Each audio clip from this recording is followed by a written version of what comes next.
Okay, so today I would like to welcome you all for the Paramitha Buddhist Vihara Youth Poson SIL program. Welcome you all. And also I would like to pay my humble respect to Bante, Venerable Devarakita Thero, and to Venerable Punyaratana Thero, and to all the residing Sangha members at the temple. With the Mahasangha's permission, I'm going to conduct this session. Let me pay respect to the Lord Buddha. Namo tassa bhagavato arahato samma sambuddhassa. Namo tassa bhagavato arahato samma sambuddhassa. Namo tassa bhagavato arahato samma sambuddhassa. Okay, so to begin the program today, let's observe 8 precepts. So may you all venerate and worship Lord Buddha by reciting Namo tassa bhagavato arahato samma sambuddhassa 3 times.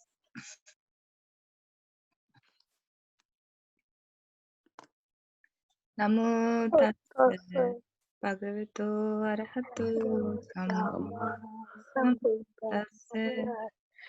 Namo tassa bhagavato arahato samma sambuddhassa. Namo tassa bhagavato arahato samma sambuddhassa. Buddhang saranang gacchami. Buddhang saranang gacchami. Dhammang saranang gacchami. Dhammang saranang gacchami. Sanghang saranang gacchami. Sanghang saranang gacchami. Yampi Buddhang saranang gacchami. Yampi Buddhang saranang gacchami. Yampi Dhammang saranang gacchami. Yampi Dhammang saranang gacchami. Yampi Sanghang saranang gacchami. Yampi Sanghang saranang gacchami. Yampi Buddhang saranang gacchami. Yampi Buddhang saranang gacchami. Yampi Dhammang saranang gacchami. Yampi Dhammang saranang gacchami. Yampi Sanghang saranang gacchami. Yampi Sanghang saranang gacchami. Sarana gamanam sampunam. Aham Bante. Panatipata viramani padang samadhyami. Panatipata viramani padang samadhyami. Nadana viramani padang samadhyami. Dinadana viramani samadhyami. Abrahmacharya viramani padang samadhyami.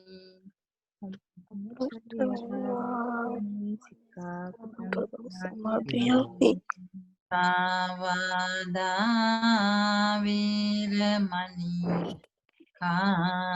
padang samadhyami. Musavada Ramiraya Majja Pamadachana Viramani Padang Samadhyami. Ramire Majapamada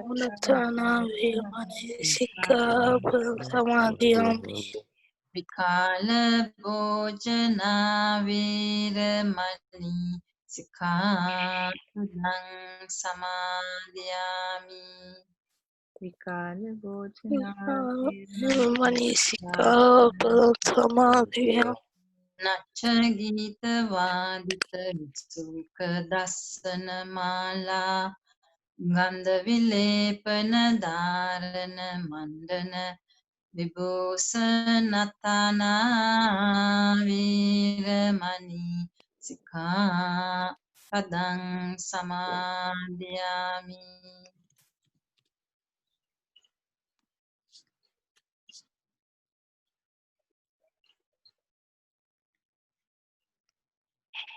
Sayana Mahasayana Viramani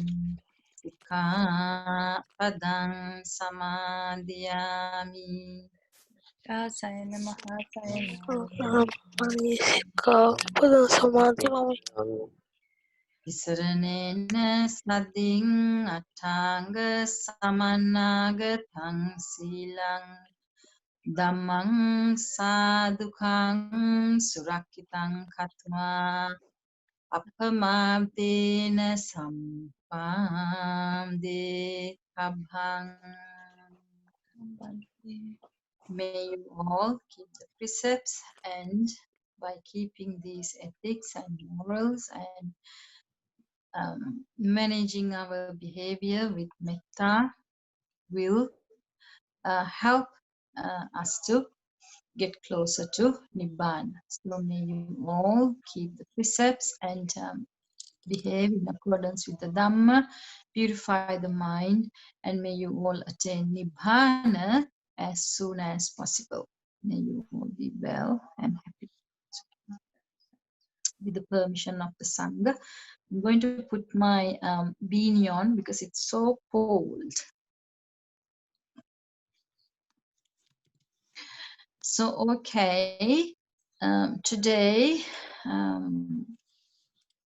we will observe Sil, and we'll have, we have reminded ourselves, we have made a determination that I'm going to keep these precepts for today. And about 11 o'clock, we will have a break, have lunch, and then we'll meet up again at 1 o'clock and then continue the session until 4. So in the morning, we will have a Dhamma discussion, so you all can learn some Dhamma. Is there anything particular that you would like me to talk about, that you would like to learn? Or do you have any questions regarding the Dhamma or about life or anything that you would like to expand your knowledge on, so I can direct the discussion to benefit you all? Is there any thing, Putta, that you all would like to ask?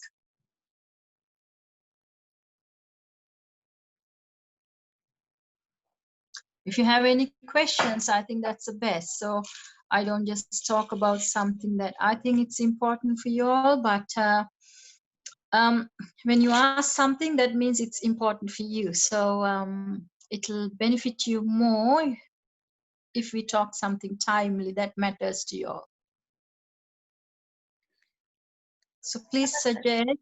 Yes, I can hear someone is trying to talk. Yes. Yes, Mehnimaz, I have a question. You know how the Buddhamdara, like before, like Siddhartha Kumara, after he saw those 4 sights, he left his home in search of the truth. So I'm 27 at the moment, and I want to I don't know, like, is it normal for people to leave like that their current situation in search of that? Like, how do we tell our parents that we want to start, living for your own, making your own decisions, and kind of learning how to think on your own when we come from a culture which keeps us within the family nest until we're like 30, or until we're married, or until Oh, okay. So it might be good even if they are also listening, maybe. Anyway, it doesn't matter. You can enlighten. Okay, this is the thing. Now you are looking for freedom to fulfill your inner quest, to know about the truths, the realities. and to think on my own and to develop. Okay, hang on. There's two separate things, Yes. because searching for the realities, truth, and if you say, I would like to know more about what Buddha said and I would like to follow his footpath, it might be easier to get permission to go into that path.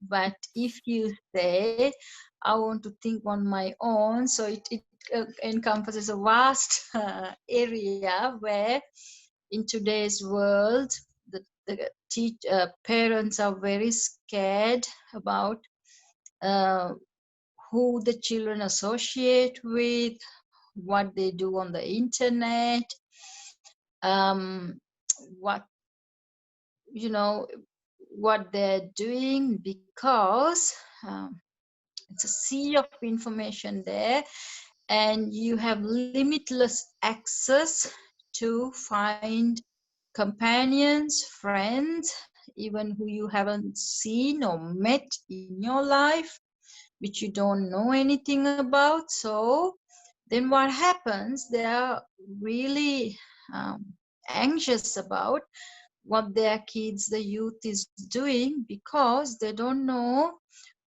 what you're getting into.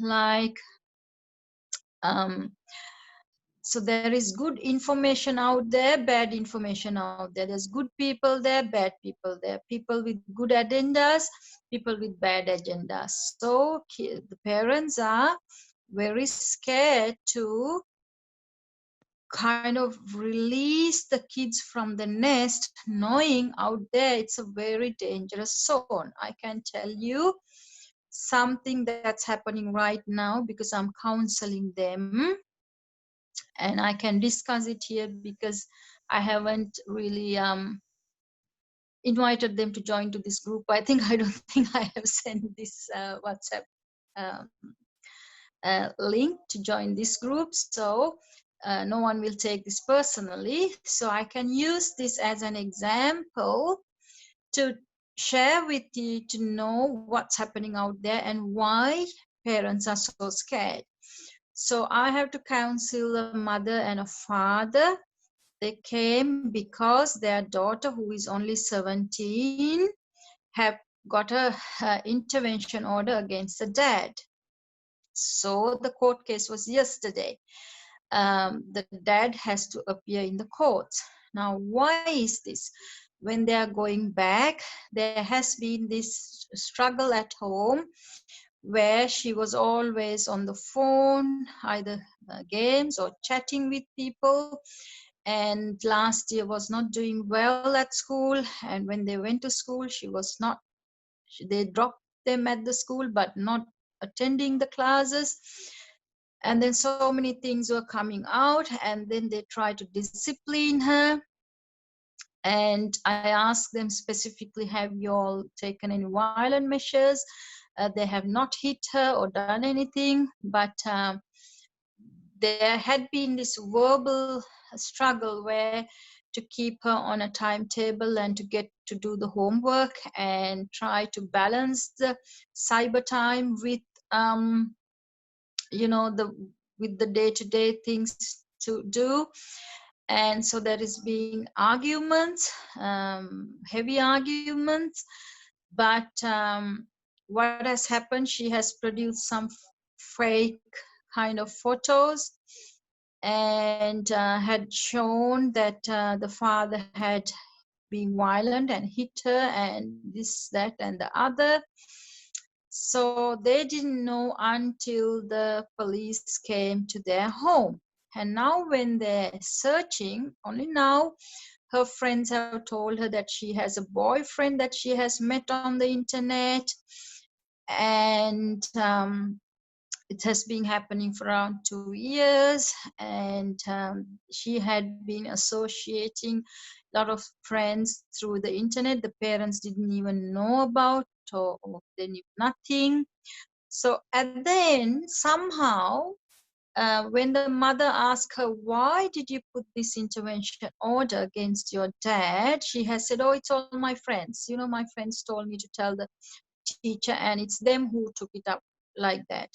It's them who told the teacher, and then teacher, they are the ones who even showed the photos and da da da da da. So now it's a real mess. Now she's living she's living under someone's custody, like a friend's mother is taking care of her. And so the mother is now in between the father and the daughter, and daughter says, I want to come home, but now the police is involved. And so there is a lot of things involved, and I can see why parents are so scared to give freedom to the youth, because it's not still the time that you can think on your own. In a sense, the outside world is really unpredictable. It's sometimes vicious, sometimes people with different agendas, and the innocent kids sometimes get pulled into that, and they don't know what's happening to them. Lucky she ended up not going with a stranger and starting to living together with a stranger, but at least lucky she's staying with her friend's parents' house. So this is something that's currently going on. So you can understand why parents want to keep you under their wings. Yeah. Because they don't trust now what's happening outside. And this is not from a newspaper. This is not from you hearing a news, but this is my first-hand experience that I'm sharing with you what happened a few days ago. Okay. So there is a danger out there. Now, I'm also thinking how to, at the same time, while counseling the parents to calm down. They are very sad. The father nearly had a heart attack, like he couldn't believe his daughter did this, and until the police came, like they could not believe their eyes. And so have to counsel them, and now also have to find a way to approach her, because the lawyers have told the parents not to approach her in any way, because if she says they are trying to influence me, then it can take another turn, and courts can, it's another procedure that they have to follow then. So it's very messy. So we believe, kind of with scientific research and all that, they kind of have grasped that, until 18 we are not capable to think on our own. The brain is still not fully developed. But they have found out when someone reaches around 18, the brain is fully developed, and there is the capacities there for you to think on your own. So be able to think and then act. So the parents' duty is actually to equip children with good, bad, right, wrong, and teach them to choose the good from the bad and right from the wrong, and learn to live peacefully and happily, and also helping others to live peacefully and happily, not inflicting any kind of hurt, harm, suffering to oneself and to others. But the thing is, I guess nowadays the parents are not confident enough to let the children start their own life by 18 because they know they haven't done their job properly. They know they have not equipped their children with the proper knowledge. If they have, if they have brought up the kids in a way from young age where they have given the freedom to the kids to think and act and watched them from far and saw that these kids are smart, they know right, wrong, good, bad, they know how to pick and choose, so then they won't worry. By 18, they won't worry because they have seen the kids doing on their own things and growing, and they're making right decisions and on the right path. So those parents will not hesitate, really. I think I can be wrong, but from what I have seen in the society, there are parents who are confident by 18 to let go of their children because the parent is confident because they have done their homework, so they know their child is equipped um, to face the world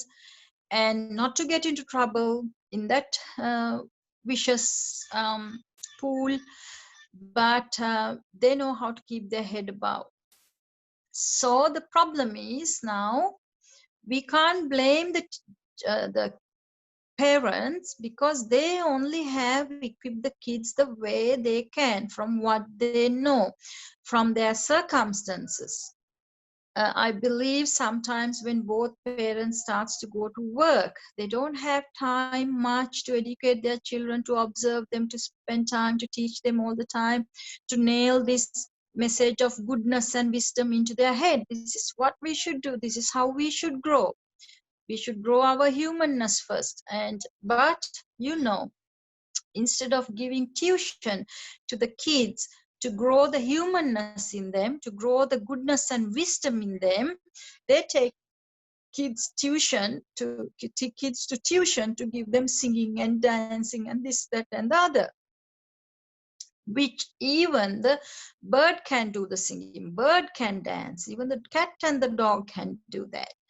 But we didn't see that. They know how to play. They know how to play in their own, the netball, the cricket, the volleyball. You watch a kitten, you watch puppies.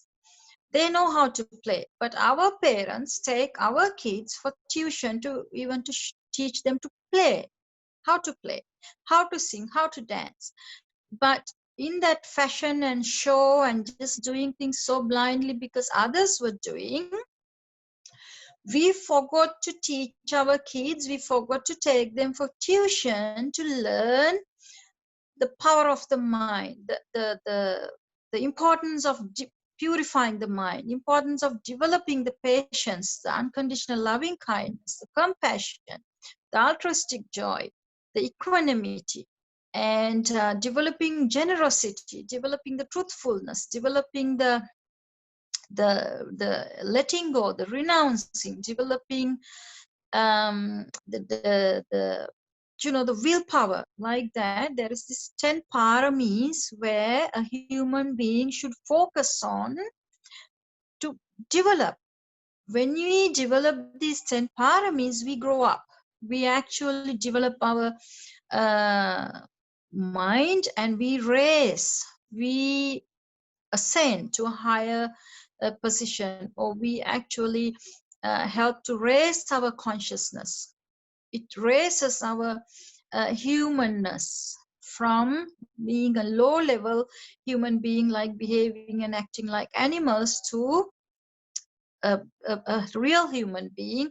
And then if you perfect these qualities, you can even go above the human quality level, and you also can go beyond the gods, the angels, the qualities of them, and you can even surpass them and become fully enlightened, which is exceeding the normal human range. So instead of putting us in that path, they were so blind because that's how the society have led them, their parents, their teachers, the circumstances. They thought what really helps us to be happy is money. So they both were involved in earning money from morning to night. And so the kids, they didn't know how to raise the kids in true sense. They didn't know the human values, the what is the human quest and how to get there, how to find the real peace and happiness. So they just taught blindly to their descendants too, because what they knew, they just passed that information, and they did their best to teach the kids what they thought was good, what they being taught as valuable. It's mostly in this society, it's about having money, fame and power. People go after wealth, the fame, the power. So that's what a lot of the parents teach to their kids. That's where they take them for the tuition. So unfortunately, they are lost. So how can we expect them to guide the kids in the proper way? This is the real serious issue, which I have been addressed recently. And I've been telling people, don't get married if you don't know your partner well. Even if you get married, don't bring up children until you know your faults and you have worked with them and you're peaceful and happy. Only when you start to live peacefully and happily, you should bring up your kids and teach them as how to live a peaceful and happy life. You need to make them human beings. You just cannot give birth and just be like an animal and then let the kids go to the world. You just do the animal things. Even the animals protect their kids, the cat and the dog. If you watch how they look after their puppies and kittens when they're small, they're very protective. So the parents are like that, but that's not the point. The point is we need to help this kid to be a human being, to go to the world as a full, confident human being who will not that hurt harm oneself, and who will not bring any downfall, hurt, harm to others, who will live peacefully and happily and help others to live peacefully and happily. So it's art, but the parents have not pay attention to this. So I keep telling people now, don't bring up children unless you learn how to bring a child, how to help to develop you know qualities in a child to become a real good human being. It's not the money, it's not your fame, it's not your power that's going to help to bring a good child. So you need to learn first. So that's something I want to tell you also. Don't get married just because you have fallen in love with someone. Take few years to get to know them. And the marriage should be a place where you learn to grow with each other. It's like you give up your selfish desires and sacrifice it for someone else's happiness. So we become more selfless in a marriage. Growth means more and more we give up ourselves and we become selfless. There is peace and harmony and love and respect, and we can grow peacefully in that environment more, and we can become more and more selfless. That's how the marriage is going to be a successful marriage. Only after you can have a marriage, you can live peacefully with one another. We should learn to bring the children up. So I've been telling people, don't rush in to get to marry, don't rush in to bring children. It's an art. We need to learn first. So the only thing is, now, who is teaching this to us? No one.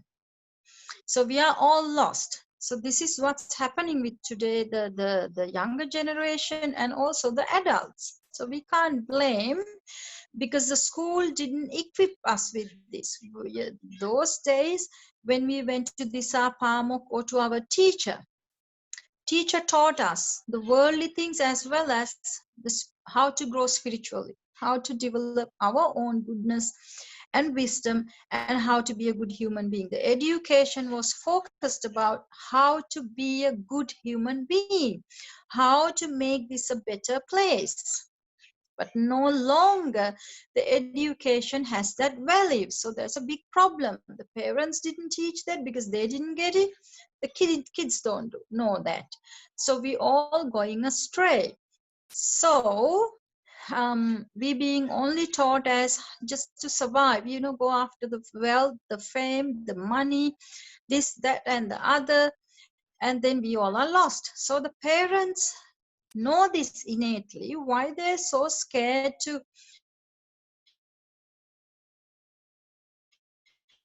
let go of their kids to this net of people they will get. So they're very scared because they know they haven't done their job properly. That's why. So we need to have understanding here. We should not fight with our parents. We need to respect them. It's thanks to them in the first place we have this life even to fight for freedom, right? If they didn't bring us, we won't have a mouth to talk. We won't have the mind to talk about I need freedom. So let's go back. First, let's start to develop gratitude for what they have done for us up to now. When we have gratitude, it will soften our hearts. We'll have a lot of loving kindness, compassion, lot of that positive, good, grateful feelings about our parents. So we will start to become mellow. We will start to become very soft and gentle and very obedient because we see what they have done for us. They have sacrificed their whole life to benefit us. So then when we put our heads down and we become very obedient, they also go into a lower gear. So they don't try to protect us and they don't try to put so many restrictions around us when they feel comfortable, when they feel their child is listening to them. When you listen to your parents, they feel very comfortable. They feel, oh, this child is not in danger because she tells me everything, he tells me everything, and they listen to me. So they feel like they are still doing the guardianship job. Like, okay, I know what's going on in her life, in his life, and so I have the control still. I still have the ability to teach my kid the right, wrong, good, bad, and do it for her or him. Okay, so that's what the parents like to do. So when you let them feel that they're the ones who are in control of you, they're the ones who actually choose for you, they feel very comfortable and they will start to release and relax the strictness, the fences that they have built. So their defense mechanism also will go down. More we fight, their defense walls will go up and they will become more strict and strict and strict. But more you start to put down your head and be humble and gentle and work with them with gratitude and with love and kindness, they will start to give you more and more freedom and they will start to see you have grown up or you know what is good, what is bad. The minute we fight or argue with the parents, they know that's with ego, that's with arrogance. So they take it as a sign, oh, she's not still ready to go out there. She's arrogant. She even don't have the basic quality, the filial piety. Basic quality is not there to show gratefulness to the parents, the one who brought them to the world. So if she don't have that simple quality in her, she is not suitable to go out there. So that's how they read it. Okay, so we need to work on ourselves and show them we are developing ourselves with goodness and wisdom, and we are equipping ourselves with the goodness and wisdom, and then they will start to feel comfortable, they will start to feel confident to let go of you. Okay, so we need to do this without declaring war. We have to do this in a peaceful ground. So we have to be wise, and our armors should be the goodness and wisdom. So we need to develop a lot of gratefulness, that gratitude in us, that appreciation for what they have done up to now. No one in the world, feeds us for free. You go to a restaurant, you go somewhere, they will ask for money. No one will give you food for free. How many years your parents been working like a cow or a dog, the morning to night, and how many days they've been providing you food from morning, lunch, dinner, and throughout the day too. They don't say anything. They just feed you, but they work like dogs. They don't even take time to eat. They don't even take time to sleep, but they do it for their kids out of love. So this is such the love of a parent for their kid. They even put their comforts aside. So we have to make sure we don't hurt that type of a person's feelings. When we hurt someone who is sincere and genuine, and they're taking care of us sincerely and genuinely and working for our welfare and benefit, if we hurt that person, that's bad karma. It's going to come back to us every time they feel sad, every time it affects them. It's going to affect us too. So we need to make sure in this struggle for freedom, we must not hurt our parents. So it's very important that to get that bit, okay? So we have to somehow get to where we want to go, but in the proper way, the nice way, without hurting. I can share you my journey actually. I'm sure it'll help you to shed some light on this, okay? So I have been meditating since I was 10. And after I met this teacher, I wanted to go and meditate under him because he had a lot of answers to my questions. I saw an article in a newspaper. That's how I got attracted to this method. Um, it asks, who are you? Where did you come from? When you die, where will you go? Do you know the answers? So it really struck me. And at that time, my grandma had passed away, and I was actually really thinking about her. And I was kind of in a um, very confused state because my grandma comes in my dreams and says, I'm not dead. She's very pretty, beautiful, than even alive.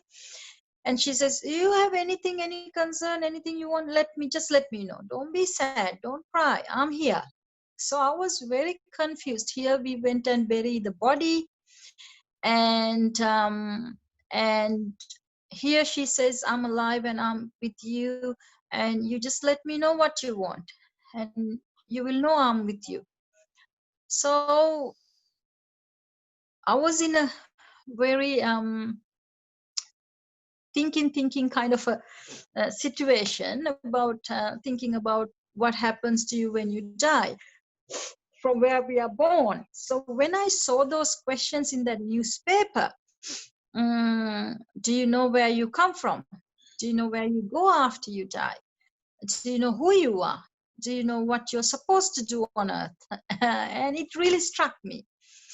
So then I asked my mom to take me there, and we all went to one of the lectures, and it just clicked from there. And I asked my teacher. He asked.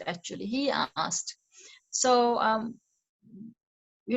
you're looking for some answers? I said, yes. I said, my grandmother passed away and I want to know where she is and whether she's alive, because she tells me that she's not dead. She's with us. So then he said, well, if I tell you the answer that she is or she's not, will you just take it? Will you believe it? And then he said, should you? Then I started thinking again, and I thought, yeah, why should I believe? I mean, I can't see, I can't hear her, and it's just in my dreams. And if this teacher says something that this or that or the other, how am I going to verify? There's no data, there's no experience. So I'm back to square one. It's as good as one of my guests. So I said, yeah, I shouldn't be believing you blindly. Then he said, very good. He said, so I'm not going to tell you the answer. I can help you to to find out the answer on your own. He asked me, would you like that? I said, yes. So he said, then you have to give me 1 hour every day in the morning. Before you do anything, before you start your day, you have to give me 1 hour. So I said, okay. So he said, you need to meditate every day 1 hour and develop your mind. And when your mind is developed, he said, you can find the answers to this. Your brain will be able to understand, comprehend these things. He said, it will raise your consciousness, it will raise your understanding, raise your vibrations. And he said, you will get the answer then. Would you like to do that? I said, yes, I like to. So as a child, I actually, from age of 10, I've been waking up at 4 o'clock because in my normal life, before I started this meditation, I was waking up at 5. My school van comes at 6. It takes 1 hour to go to school. So 7 o'clock was the starting time. So we are at school by 7. So I have to leave my home at 6 to get ready to be at the gate by 6 for my school van. I have to wake up about 5 and get ready, and my mom feeds me and all the drama in the morning. So now, no choice. I had to wake up by 4 to get that 1 hour. So before I remember, my mom had a real fights with me in the morning to wake me up at 5. You know that, how kids are in the morning. So, but after I, made that determination that, yes, I'm going to meditate, I was waking up by 4. So no more fights in the morning. I wake up, I meditate, I finish it by 5. And then I do my own things and, get ready. And it started to be a lot more easier to my mom. Okay, so this is how I started. And then, so I brought up ever since that to meditate 1 hour in the morning, no matter where you are on earth. So I kept that promise. And then in that journey, I started to gain some insights or realize things. And also I was very peaceful and calm, and I was really enjoying the peace of mind. And then there came a time it became really like nonsense for me to go to school and to engage with the society. Like, it was a real contrast. We are at that mountain on the weekend. We go there on Friday or Saturday morning, and we stay and meditate until Sunday, and we come down on Sunday and go home. Or later, I even refused to come home on Sundays, but I would take my uniform and come down from that mountain on Monday mornings with others who go to work, and I will go with them to my school. So I enjoyed that time with my teacher there in the mountain, in the forest, and everyone had a kuti, and we were meditating, and I was very peaceful.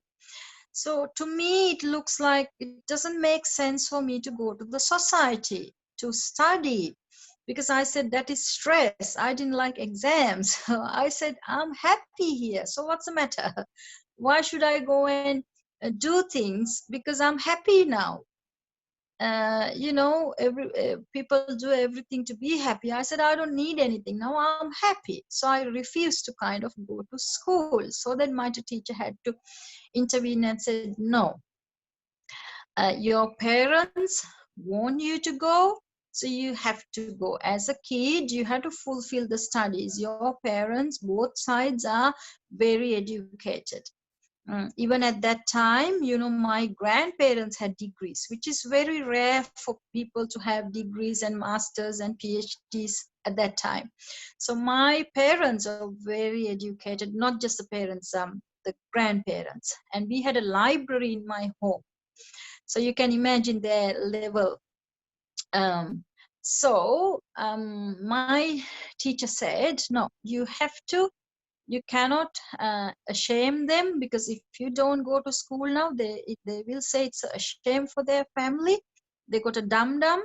you have to fulfill their wishes. You have to go to school, and then after that, after you do A levels, if your parents allow you to, then you can start to live in the forest with me. Okay. Then I thought, all right, I'll do my O levels, I'll get rid of my A levels, and that's it. So, because my teacher said, I can't, I don't have a choice. I have to balance every weekend, go and practice. So he says, uh, so go to school and do things. But what happened actually, my studies didn't become a burden anymore because my memory started to improve with this practice. So I didn't have to study. I really didn't do homework. I should admit that. But when I go to school in the morning, I can just do my maths or whatever like this because I understand what needs to be done. It was so quick. The brain was so efficient. I didn't need time to sit and do things. I could just do it.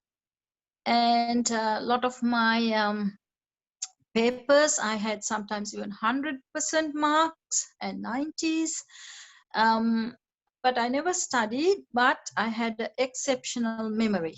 Now, when the teacher teaches me, and when I read something, uh, I remember that when I sit for the exam, when I see the paper, the question paper, I remember the answer, what the teacher or the book said about it. So, like that, so it didn't become a real struggle after that. I didn't have to really study hard. Everything kind of started to come in from inside easily. So there was like I understood there's a vast knowledge out there where we only need to know how to tap into it, and it'll come through us. It'll do the job for us. So I went into that easy mode, and I did my O levels, and then the A levels, and then I told my parents, look, my wish is to go to Himalayas. By then uh, one of my teachers passed away. Then at the same time, I found another rishi, uh, and I was following him, and I was learning all these Hindu methods and pranayama and awakening the kundalini and all that, the psychic powers and all that. So I was practicing all that, and I said, he's from India, so I said I want to go to Himalayas. So my parents said, no, you have to go to uni. So it became a real problem. And to be honest with you, I have never traveled in a bus while I was in Sri Lanka. Always my parents took me in their vehicle. So I had friends, who were traveling in the bus. So even if I asked to go with the friends in the bus, they wouldn't. But later, they kind of slowly allowed me because I started to become very obedient to them because my teachers told me not to hurt them. So even after, O levels, I had to do A levels. I said, okay. And more I became obedient, they kind of relaxed their grasp on me. And then after the A levels, why I was telling you why they haven't even let me go in a private or a public bus, they were protective. They were so protective of their only child, and they didn't even let me go anywhere by myself. They would always take me to wherever I had to go. So but later the rules became bit relaxed. That's because I became more obedient to them. So they were, I think, feeling comfortable. And then after the A levels, when they said I have to go to uni, I said not in Sri Lanka. I was very against there is this thing called in Sri Lankan universities, Navakavade. I don't know the English word. Does anyone know? That they give rag. They rag the new students, and I heard, especially if you go from a rich family, they rag them more. So I said, no way, I'm not going to go to uni in Sri Lanka. After we did our A levels, actually the university was closed because they had all these fights and riots, and it's always like that in Sri Lanka. Half of the year the universities are closed. So I said, I'm not going to go there. And at the same time, I also wanted to work on kind of getting the freedom to follow my path. So I had a hidden agenda there too, but at the same time, I refused to go to uni. I said, I will go to uni. Okay, I will finish that too, but not in Sri Lanka. So somehow then they have to agree, and I applied for 3 unis, I think, in one in States, one in here, one in UK. But I had friends in Australia, and I got the reply first from RMIT here. So I ended up coming here. So after I came here, now I came here to fulfill their wishes to go to uni, you see. Then I studied many things. I was changing my path, and the last degree I did was in Monash, my biomed. So when I was about to finish that, my mom started saying either you should do the medicine or do a PhD. You know, you continue your higher studies there. And they were even sending me money from there when I was an overseas student. But then later I applied, and I got the citizenship, and then they didn't have to. But at the beginning, they didn't want me to work. I didn't do any work. They were sending the money. And somehow down the track in 2004, I finished my biomed among all the other studies, finished all that. And I finished this one too. And then while I was here studying, in my holidays, I always would go for retreats at Ajahn Brahms. I would go to Perth or to other retreat centers, or I would go to Burma or Thailand, or even if I go to Sri Lanka, I would go to a monastery or to a meditation center. So after I come here, I had kind of won the battle about this freedom, because my mom couldn't control me anymore like she used to do while I was there. It was only through the remote, the phone, and it didn't really work much, but this was happening very gently, with no force or without hurting me. I didn't hurt their feelings, but it happened so slowly and softly and gently with over a period of time. So they got accustomed me going into retreats for weeks, and even sometimes even for a month. So I got that freedom, and then they also knew I wouldn't do or go anywhere to do any wrong things. She's only going to meditate. So they were okay with that. So I had the freedom. Then in 2006, I went to a retreat in Sydney, and I stayed there for another more 2 weeks. Bante also said, maybe just stay for another week or two. So I had to go on no pay. And so I let the work know that I'm just going to extend my holiday. They said, okay. And I was there for a few months, and then I kind of felt that this is what I always wanted. It was a forest monastery, and I was very happy there. Like again, I went to my childhood, how I was so happy in that mountain with my teacher when I was 10 years old. I was like that. I was getting that feeling, and I could now see the stress in normal life and why I have to really engage. Now I have studied, finished my degree. So I started to kind of negotiate with my mom, because I said, I think I don't want to go back to that life. Then she said, are you mad? You have spent all this money, our money, and you don't want to become a doctor or do a PhD? Are you going mad? Blah, blah, blah. And then I said, well, you asked me to first do a degree. You didn't talk about PhD or being a doctor. But then now you want me to do the PhD, but I can see this is not ending on me. So I said, well, I have finished a degree, and I actually posted the certificate. I don't have it. I straight after that I posted it to her because I told her I did it for you because you asked me to do it. I did it to make you happy. And then I told her, now I think it's my turn. And I think I told her, you need to understand uh, when I'm really happy. And she told me, we do all this for your benefit, to help you to live a peaceful and a happy life, to give you a successful life. So I turned around and told her, well, I understand. This is why I cooperated with you all this time. But now you need to understand that I'm really happy when I'm like this.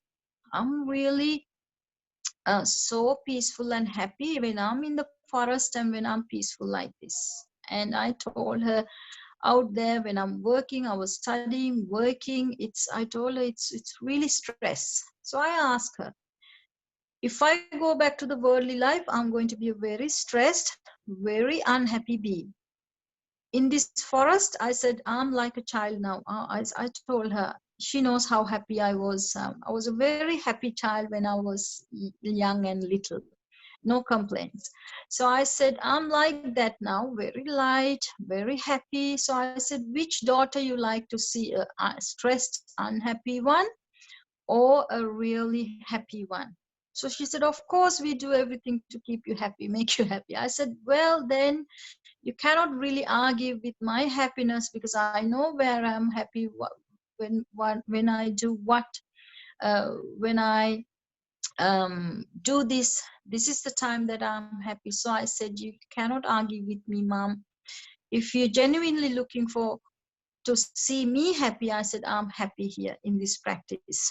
And I said, if you allow me, I think I'm going to continue. So then she didn't have any answer because I checkmate her, like cornered her to the point to prove her that where the real happiness comes from and where I'm really comfortable. So then she agreed and she said, okay, just stay for a bit more longer. So it was like, I didn't go to that monastery to get ordained. I only went for a 10-day retreat. And I stayed there for a week, 2 weeks, 1 month. Months became few months, and then nearly 1 year. And it's at that time, it was like point of no return. Like I didn't have any interest to come back to here, to a normal life, because I was not interested in anything. So I have lost all the interest, and there was nothing to anchor me. And I also explained to my mom at that time, I have bought the dream house that I wanted. I have bought a vehicle that I wanted. I have done everything in my life that I wanted to do. I have kind of achieved. And then I kind of saw, even then we can still improve. And how stressful is that game? You just want to keep on ascending and ascending. And you want to accumulate more and more. And, you want to kind of progress without an end, because there's no ending to your desires. So we can upgrade ourselves, but it's really stressful.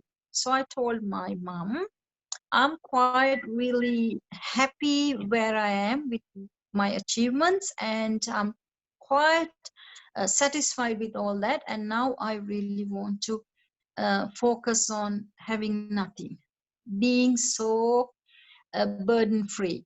And I said, I have no interest to go back to my house to have my vehicle. And I donated my vehicle. And I had a car at that time, a brand new one. So I gave that away. And I wanted to give away this house. But unfortunately, there was no one that took the responsibility. Like I offered few organizations, even this Buddhist Society of Victoria. But they were not interested. So somehow my mom kind of, I think, understood she cannot hold on to me anymore. My path is different. And it was said in my horoscope anyway. So she had that in back of her mind that because it was said in my horoscope, one day she will leave the worldly life. So she said, I knew one day you will do this. So she said, I think I can't hold you anymore. And she also understood, she said, it's not fair. If this is what you want to do, well, okay. So she gave permission wholeheartedly. My dad was different. Dad didn't oppose this from the beginning. My dad was someone who would just say, oh, if that she wants, oh, let her try. So he was very easygoing. So he didn't have any objections. It was my mom I had the struggle with. But I think because I listened to my teachers, I didn't make akusala karma by bashing, hurting them, head-on collisions. No, I avoided all that. And particularly when I was in Sydney in this monastery, when I wanted to kind of really tell her that I don't want to go back, the other teacher who I had, the second one, also said, you need to do this very subtly, very gently, without hurting your mom. He said, you don't have to ask for freedom, you don't have to struggle for freedom. He said, you are a born renunciant, and one day you will get to that. He said that is your natural state. You are a born renunciant. Just let parents understand that. You have to hold on to your horses until they understand that. So he was teaching me to be patient, which was so good. So that's what I did until the day that it came. My mom said, I knew you will do that. It's in your horoscope, and I think it's not fair to hold on to you anymore. So, well, you do what you like to do. So I was very patient because of those two teachers. So I didn't hurt my parents. So I had their blessings. And when I got ordained, also, my mom asked me, are you sure? Wouldn't it be better for you to stay in white like how you are now? Why do you want to get into robes? Are you sure? Because it's not really nice what we hear about the monks and the nuns in Sri Lanka. They're being looked down. People think the people who are poor and who don't have anything, they become monks and nuns to survive, to earn money, to do this, do that, and there's no peace in aramas. So my mom had a dark idea, like it didn't have a good picture about the monks and the nuns. So she was asking me, are you sure you want to be a nun? And then I told her, yes. I said, I belong here to this forest tradition. I don't want to go into uh, the that social level kind of the temples, but I feel home when I'm at forest, so I'm going to stay here. So she said, well, okay. And then I got ordained. My ordination was in India under the Bodhi tree on a Vesak day in 2007. And I was actually there from Australia. I went to 3 months retreat to Burma. And from Burma, I was going to go to India and then to Sri Lanka. I was going to retreat in India and then go to Sri Lanka, but no plan to get ordained there. But I knew one day I will get ordained, but it wasn't planned. So while I was in India, that discussion took place because the head monk in the Bodh Gaya, asked me, he said, the Vesak day is approaching. So I've been there already now about 2-3 months meditating. And the 1st of May was the Vesak day from my memory. So he asked me, I would like to ordain someone under the Bodhi tree on the Vesak day. Uh, would you like to? And he said, you show all the qualities to be a very good nun. I would like to ordain you. Would you like to? So that's the time I had conversations with my mom about wanting to become a nun. And she asked, are you sure? So I said yes. And then she wanted to come for the ordination. I said, no, no, no, no need to, don't worry about it. I will get ordained here. I will get trained here. And then I will come to Sri Lanka. So just wait. So she was very supportive. And then she said, okay. And my teacher who ordained me, Bante Sivali, he actually spoke to my parents and said, well, there is no such a place like this, no such a day like this. So please be happy about this. And they were really happy, after talking to the Bante. And so that's how my ordination came, the first ordination. So there was no real friction. I didn't create that. I was going under the radar, and like my teacher said, like he said, you're a born renouncer. One day it will happen. Until that, be patient. Let parents understand that. So I took that to my heart, and I was the one who was patient. I practiced that. I hold on to my horses. Otherwise, why? When I was 10, I wanted to go to the forest. I wanted to just renounce everything. But I think what age I was when I got ordained. Maybe I was in 30s, maybe 30, 35, I can't remember. I had to be so patient for, I think, nearly 20 years until that day came with the parents' blessings and with their acceptance and with the blessings. So that was my path. So I shared it with you to show you how important it is not to hurt the parents, because they have good wishes for us. It's not that they are jealous of us. It's not that they want to hurt us or harm us, because they have good wishes for our benefit, for our welfare. We need to be very careful dealing with them. If we hurt, kaput, it's going to come back to us as a curse. So we don't want that in our path. We want to have a clear path with less obstacles as possible. If we hurt parents, we are putting huge obstacles into our development. Later, when we develop our mind, when we understand, oh my God, I have hurt my mom or dad, and if they are not alive, we are going to be in big trouble, big regrets. And that's the obstacle. So this is why we have to really be wise and work wisely. So I was very happy to have those teachers. So in this path, who you need is a good teacher.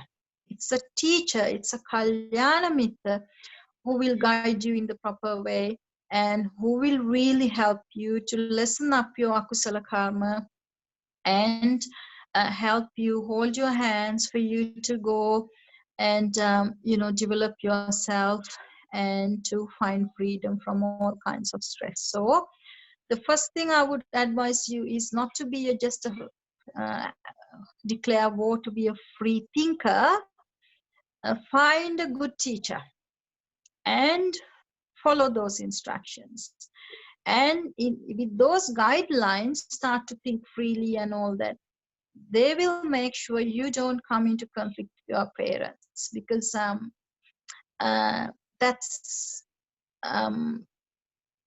if you associate with someone wise, that's how it will happen. And your parents also will be very comfortable allowing you to be in that association or in that company, because they know that person has a lot of goodness and wisdom. They know your life is not in trouble or danger. So it's going to make it easy. So don't fight just for freedom to be a free thinker. Get the first things first. Find a good teacher and develop your goodness and wisdom and show your parents you're not the same now. You have more and more patience. You understand them. You have loving kindness. You have compassion and you're good. That means when we are on this path, we become more and more good. And people see that who is around us. We become very good. We become very peaceful. We become very happy. At the same time, we are very wise. So they recognize all that. Then they start to feel comfortable, confident to let go. So that's my journey and my experience. I hope that has answered your question. Has it answered your question? It Are has. you happy? I am very happy. Good. So hold on to your horses. I will. First thing first. Okay?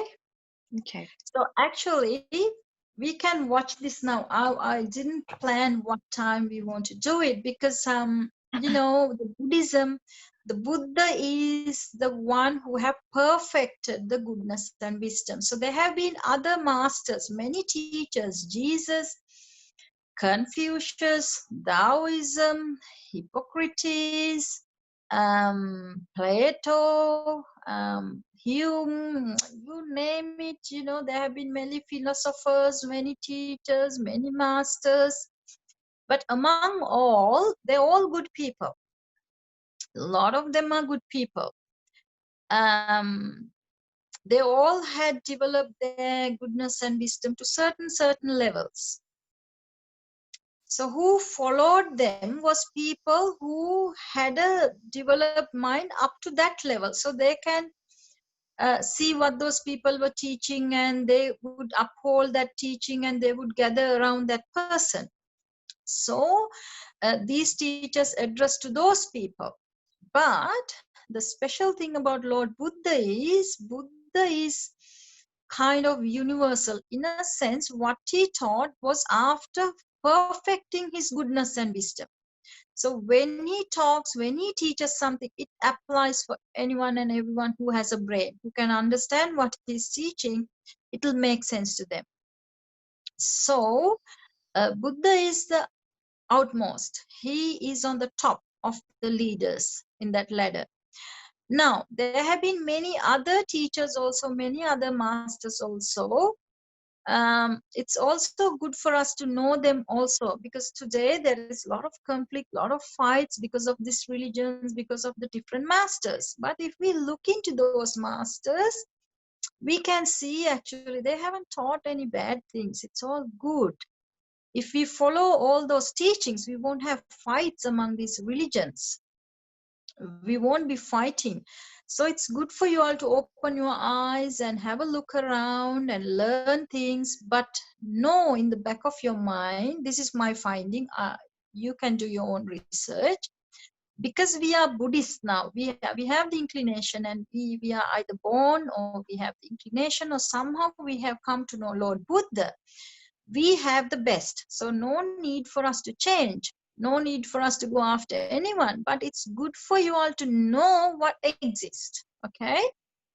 But to other religious people, I tell them the other way around. It's good for you to be in your religion, but look around and study other things. And I tell them, especially take time to study Buddhism.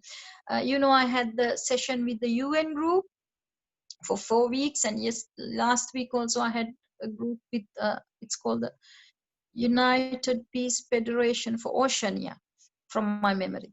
So what I was encouraging everyone was to really look into Buddhism, because they were interested. They were asking me how to get to know more about this, what you teach. I said they all come from the Buddha. Let's start another session maybe later. And I said, I'm quite happy to share the Buddha's wisdom. I didn't tell them I'm teaching Buddhism. I was talking universally. But they asked me where you get this wisdom from where you learned. Then only I told them it's from the Buddha, and I would teach you all. If you want to know more, I said, I'm happy to teach you all. So I said, take time to learn Buddhism, because I said, to me, Buddha had taught the real realities. There is no flaws in it. It's really full. It can satisfy someone, a searcher, a seeker. there is not enough knowledge there for seeker to be satisfied. So I said I was satisfied there. I stopped my journey there. So take time. But for you, I want to tell you, you are already there in the right track, but it's good for you all to just open your eyes and no need to study others, but here and there pay attention so we will not come into conflict with other religions. Okay, it's good to learn bits about other religions, their values and things, so we can, because it's multicultural, multi-ethnic, multi-religious groups we have here, we have to coexist in harmony. Okay, so it's good for you all to open your eyes. And also this morning I happened to uh, kind of when I was going through my messages, I saw this. It's a message from Confucius. And I don't know much about Confucius. I know there was a master called Confucius. I knew he had taught good things. I knew here and there, some of his sayings. But here I looked at this in the morning and I thought, wow, it's really good. He also someone who have been really drumming into people's heads about why we should develop an goodness and wisdom, why we should be equipped with them. So he been teaching that. So there is this 10 points that he was emphasizing, and it's really good for us to really pay attention and see the point in it. And the last one, I have to tell you, it's about this treating the parents nicely, taking care of parents. And you will see how important that is, even in the eyes of other religious masters. Yeah.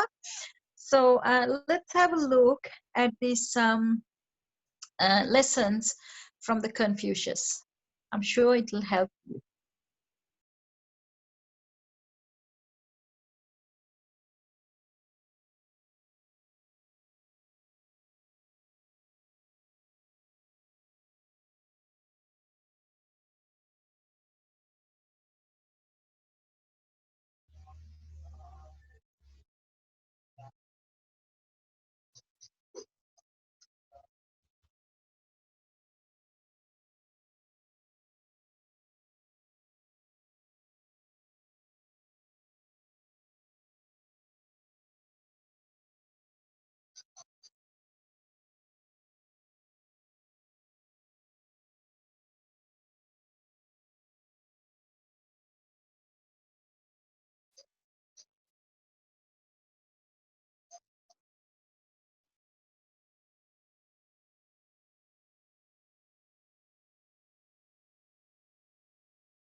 Just give freedom to your mind not to think. Just let it be and just be an observer and watch. Whatever you feel, sense now, the peacefulness or the chatter, just observe.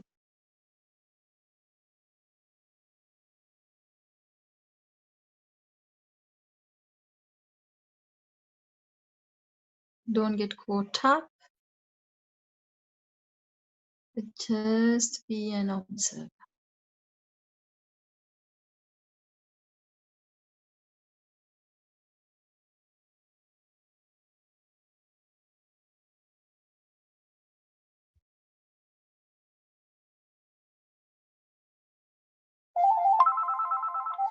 If we continue to walk and walk and walk, we will feel tired. But if we decide to stand up, stop walking, maybe even sit, you will be free from the tiredness that came from non-stop walking. The same will happen to you if you stop thinking. When we just unconsciously continue to think and think and think, we will feel tired, we will feel stressed. It's like learning to sit down. Just learn to let go of thinking. Let the mind be, but just be aware. Just watch it, observe it.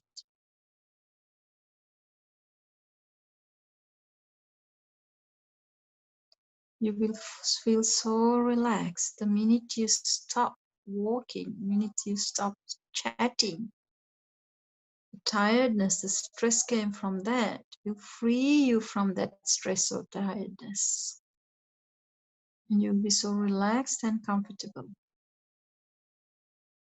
So release your mind from getting attached to this chatter. Just let things be. Don't wish anything. Let it be. If the chatter is continuing, let it be. It's happening because causes and conditions are there. You have let the mind to be like that. So now, just because you wish, it's not going to stop. It's only going to be a tug of war then. So don't tire yourself, but let go. Just let the mind be and be an observer. Just watch what's happening, that's all. Just don't engage consciously. Be conscious about what's going on, but don't engage.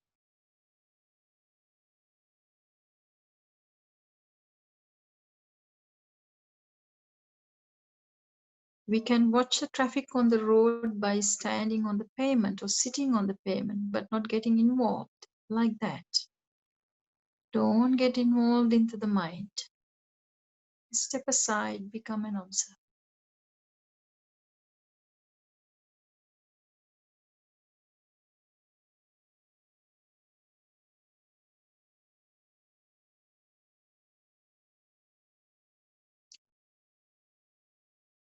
When you observe what you see, if it's negative, if it's dark, if it's rubbish, just see that too, just know that too. Rubbish for rubbish. And just discard them into the right place, into a bin, rubbish bin. Don't go and entertain. You don't go and put your hands in there and pick the rubbish. Just let it be and go into the rubbish bin. If you don't get involved, it'll go to the recycle bin or to the rubbish bin. So don't pick the rubbish. If you see rubbish for rubbish, that itself is good enough to stay out from getting engaged.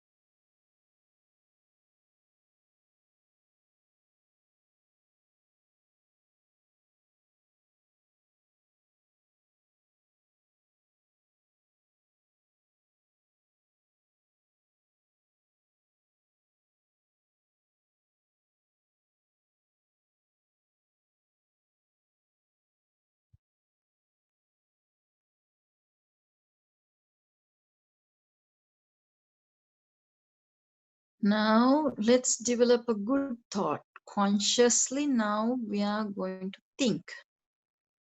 But because we are going to think a good thought, it's not going to make us tired or stressed. The special thing about the good thought is that it will help us to relax and be peaceful and happy.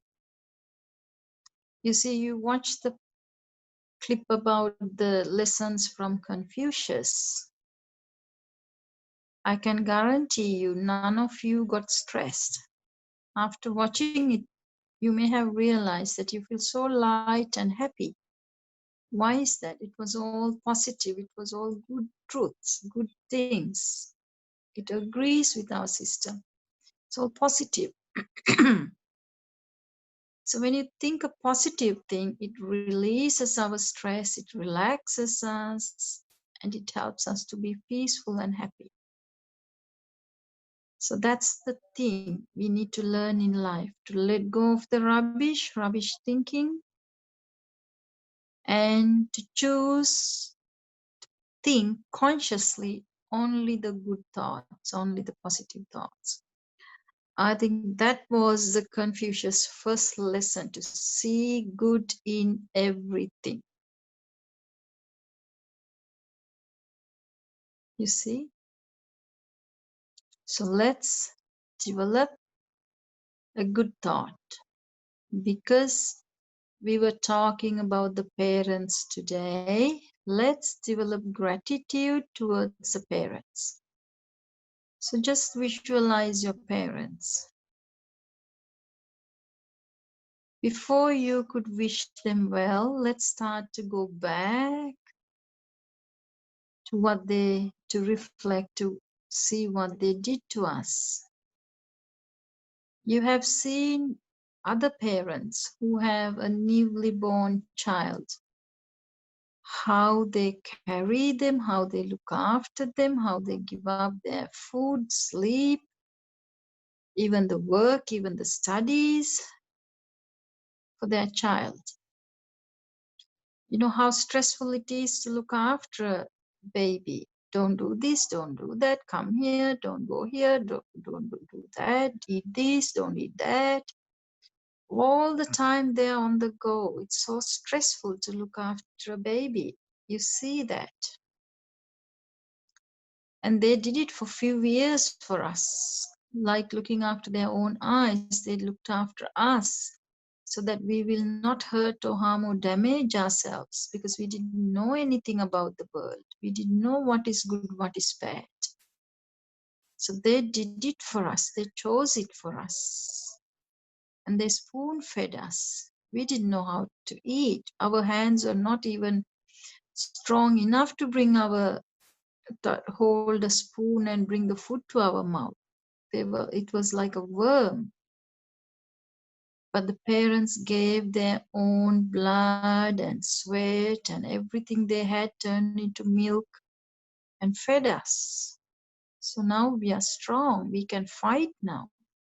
But at that time, if the parents were not there, if they didn't feed us, if they didn't look after us in our sickness, if they were not behind us all the time, we won't be here today. So it's very difficult to talk about the parents' love and care and their sacrifices and what they do to us to bring us to here. Whatever they did, they, from their level, from their knowledge, from their education, from what they have learned, they have chosen the best for us. That's it.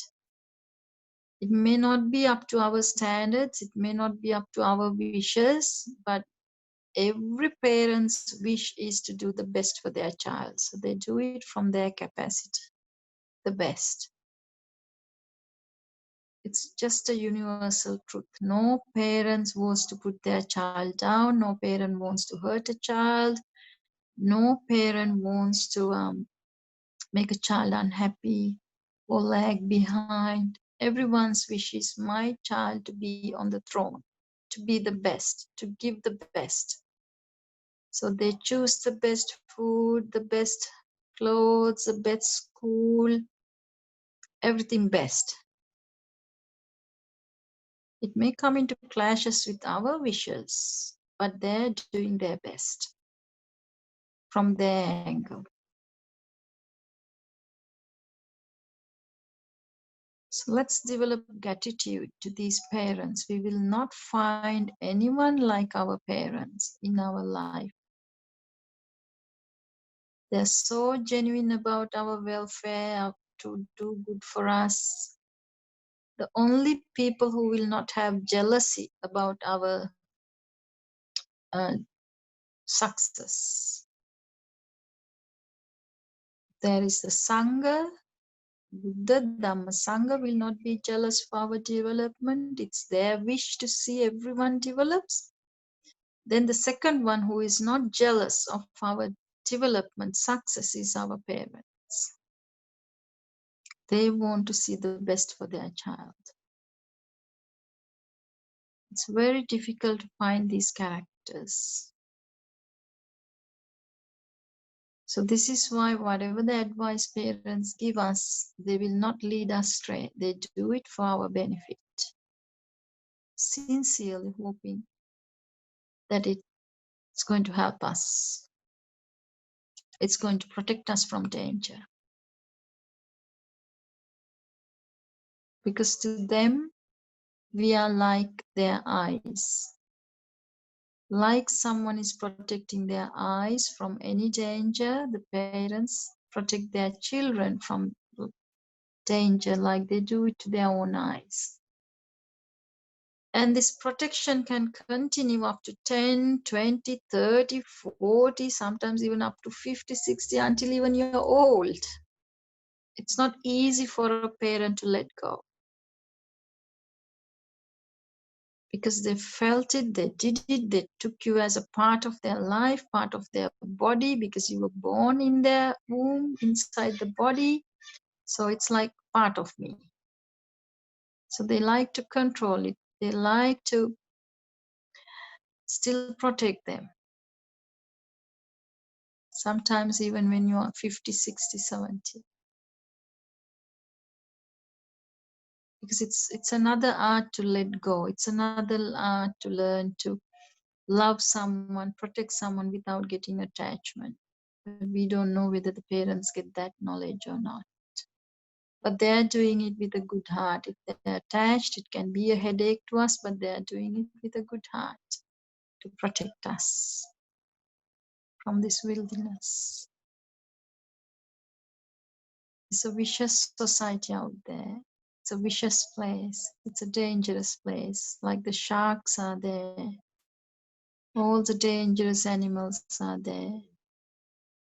Some human beings are there who only have the looks of a human being, but inside it's a shark, tiger, a dog, a cow.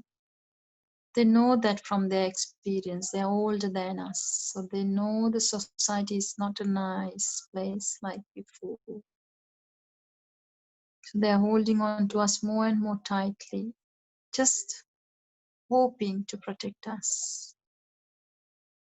But it's a headache for them, it's a stress for them, but they continue to do it to help us, to protect us. So we should have gratitude for this, that we have free security guards.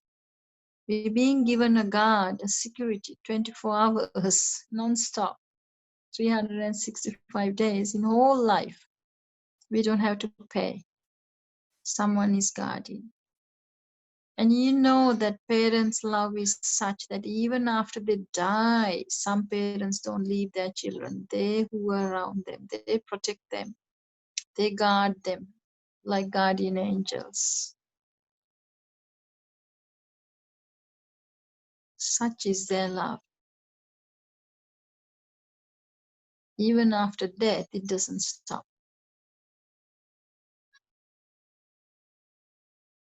So let's be grateful that we all have parents who love us, who take care of us, who help us, who nourishes us,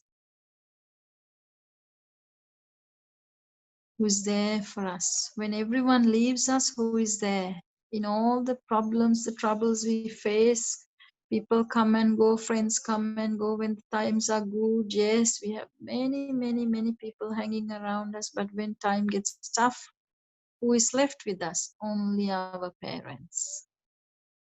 They say, no matter what, my child, you can come back to me. My doors are open. They will never, never leave us. They can be angry with us. They can fight with us. They can declare war, but it's only for few minutes, few hours, few days. Again, back to normal. So they are very special species. It's very difficult to understand a parent's love until you become one.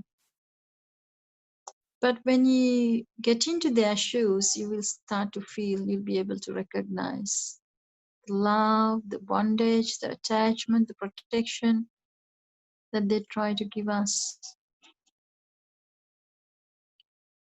So think all the good qualities about your parents. Just contemplate and develop gratitude. Continue to meditate.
Okay, now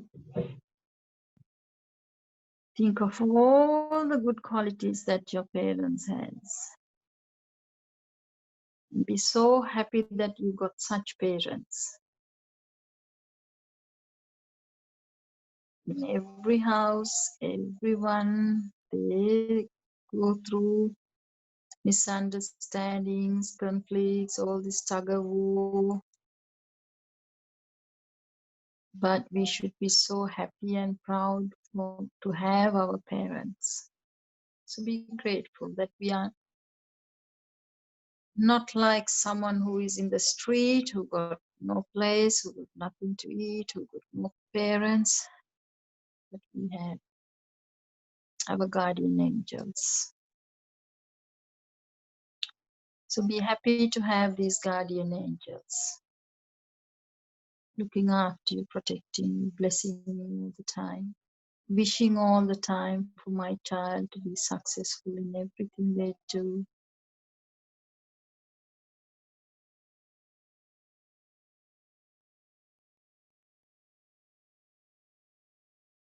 So let us not even hurt them in our dreams. We need to take care of them, work with them patiently and with softly and gently. If we have good wishes, they can't understand. We do need to take time. We do need to let them mature. We do need to help them to understand us.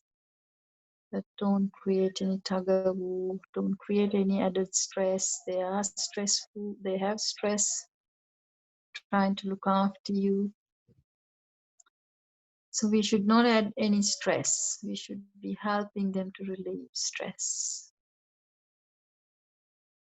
So we should get our wishes fulfilled with their blessings. We don't have to give up our wishes, but we should be skillful in as how we get there with them.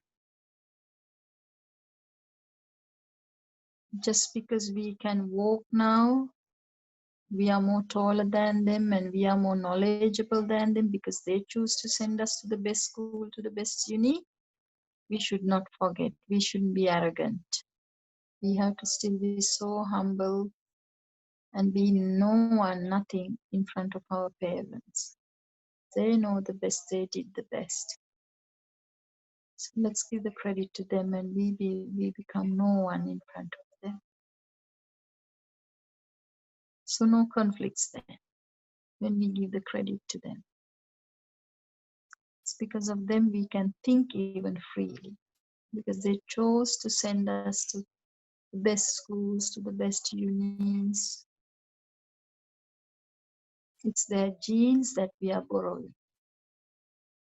We call it our thinking, our mind, but it's their genes. So be thankful, be grateful to have your parents. So let's make that wish that let us not create any causes and conditions to have conflicts with our parents, have tug of war with our parents, but let us always work smoothly. Let us be able to develop the patience, love, the kindness, the compassion, the understanding to work smoothly, softly and gently, without hurting each other.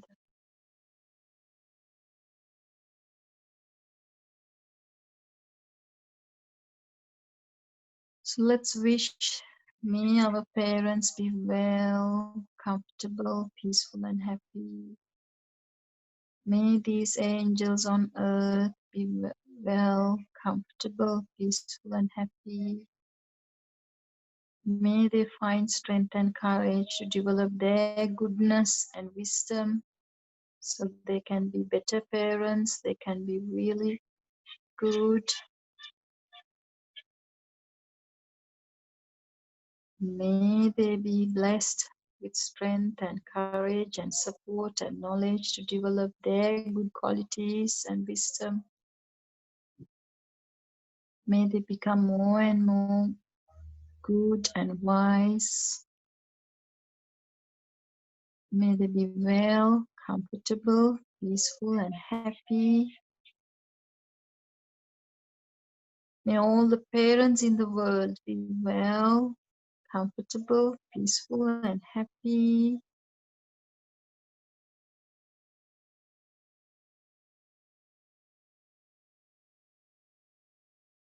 May all the parents be free from stress. May they be well, comfortable, peaceful, and happy.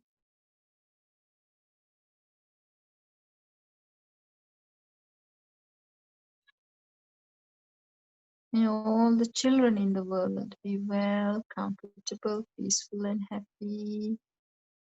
May there be no conflict between children and parents. May the relationships be smooth, soft,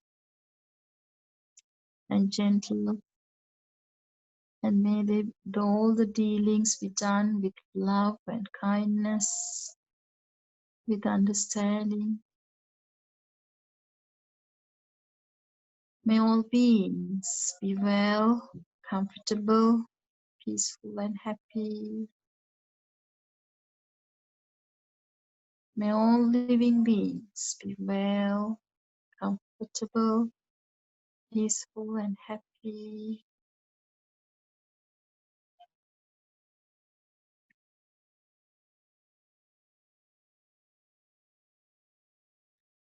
May all beings be well and happy.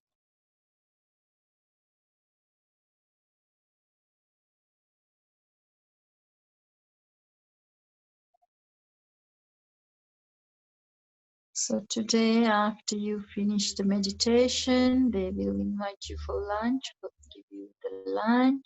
So appreciate, thank them for what they're doing, helping you to be in these programs, and for everything they do in your life. Say thank you, mom, thank you, dad, and you can put your forehead down on their feet, and say thank you, mom, thank you, dad. I really appreciate, I venerate your good qualities. You can worship the parents. They are that worthy. So you can make it a day where you can show the gratitude. I think the Mother's Day, Father's Day came and went. I don't know what you all did. So you can do this today. Celebrate the Mother's Day, Father's Day. Appreciate their goodness, wisdom, and their care, the support that they have given to you. Show it verbally and physically. Give them a hug. Tell them I love you. Sorry if I have done anything wrong. Let's start again. So make it a day where you open up and iron out the rough edges and make it a smooth start, fresh start, new start.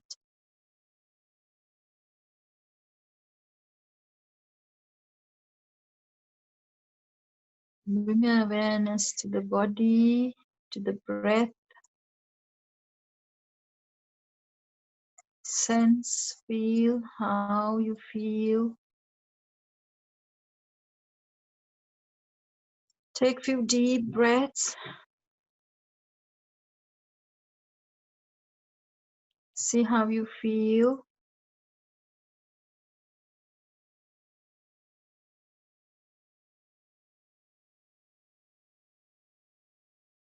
Hope you all feel good, relaxed, and peaceful and happy.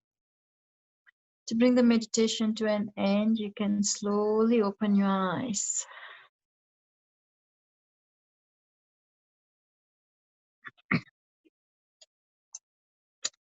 Okay, so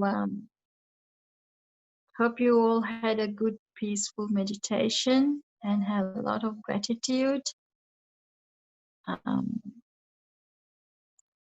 That grateful feeling towards your parents.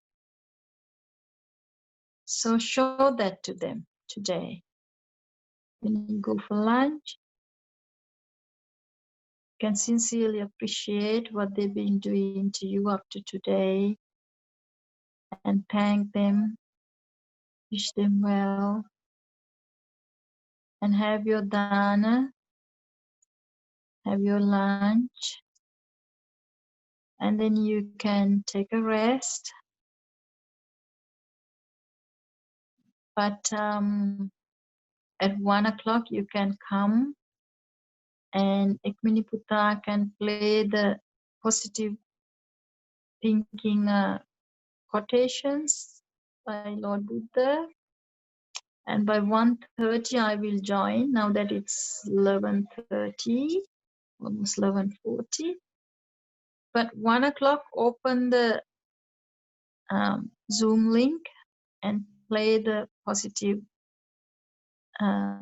sayings.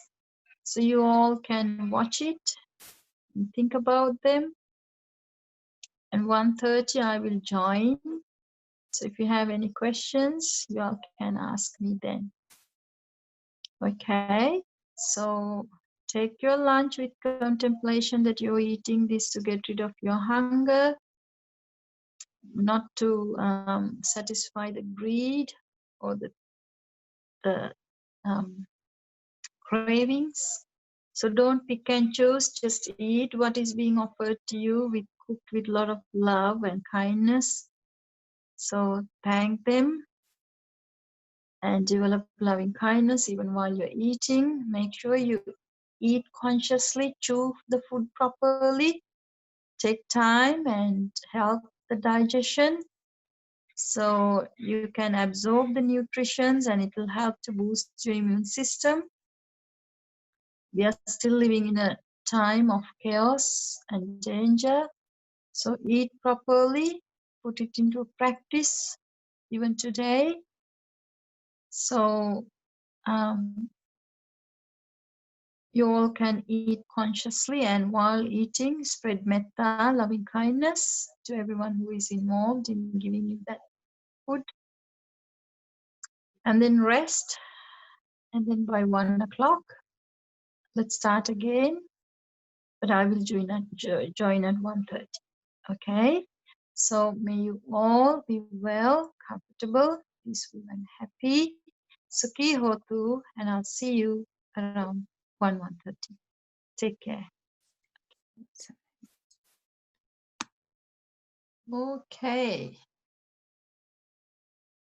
So now that you had your lunch and watched some masters and their wisdom, sharing their wisdom, do you have anything to ask? Any questions? From the morning or from what you have watched?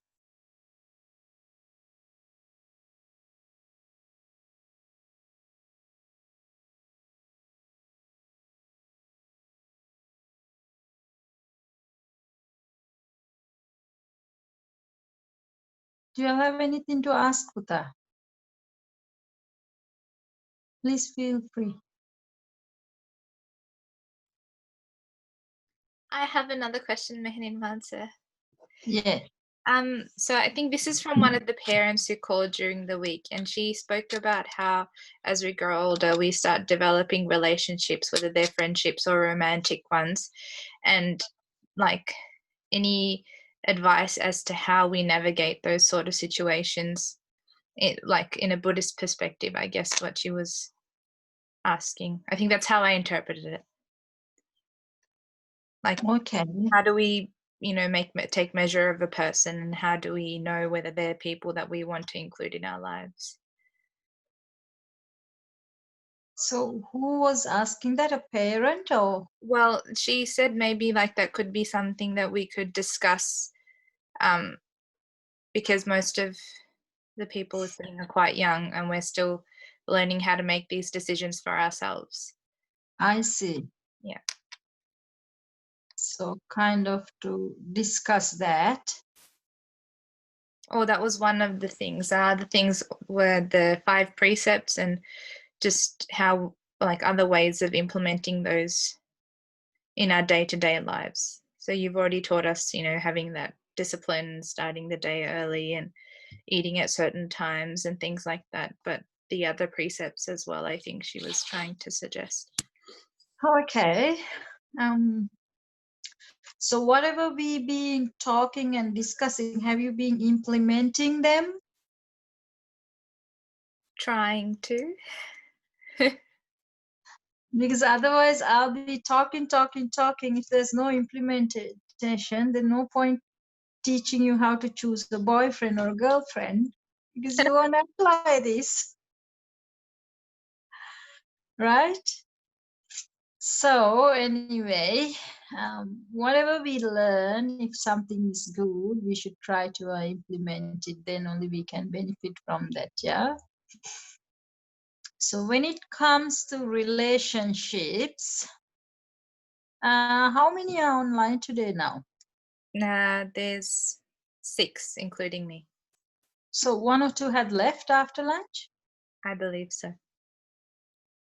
Okay. The ones who are logged in, how old are you? Roughly, give me an idea. The age range. I'm 21. What about the others? You know the names, right? Do you have any guess? Anna Gina, are you in year 10, year 11? Yeah, I was 16.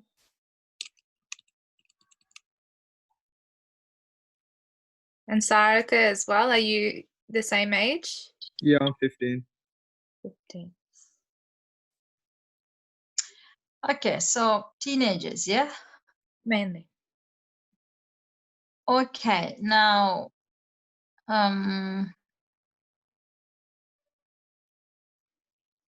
about the partners, about the relationships.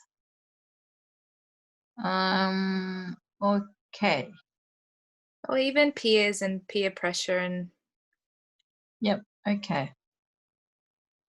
Now the thing is, what we need to understand. Someone joined, I noticed. Where to start, how to start. In our journey, I think someone's mic is on without knowing, I think. yeah, that's resolved. It's been muted. You know how you ask a question in the morning that you would like to seek the truth, look for, be able to think freely and find out the truths and like that. So we like to know the truth. As human beings, we always seek for the truth. Why? Because it brings peace to us. When we have a problem, we investigate, and when we find the truth, we say, oh, it's such a relief to find out what happened, the truth, So seeking for truth means, in other words, we are seeking peace. More we know the truths, more we resonate and more we realize the real truths, it brings us peace. So, ultimately, what we being looking for is peace. The human quest is peace. So, this is what we look for, but that's exactly what we don't have. Like Sadhguru was saying, what do you look for? Struggle, trouble, stress. That's what we really engage in while looking for peace. Now, Because we didn't know it's the truth, the real truths, that knowing and realizing the truths bring us closer to the peace. We were doing many things wanting to be peaceful.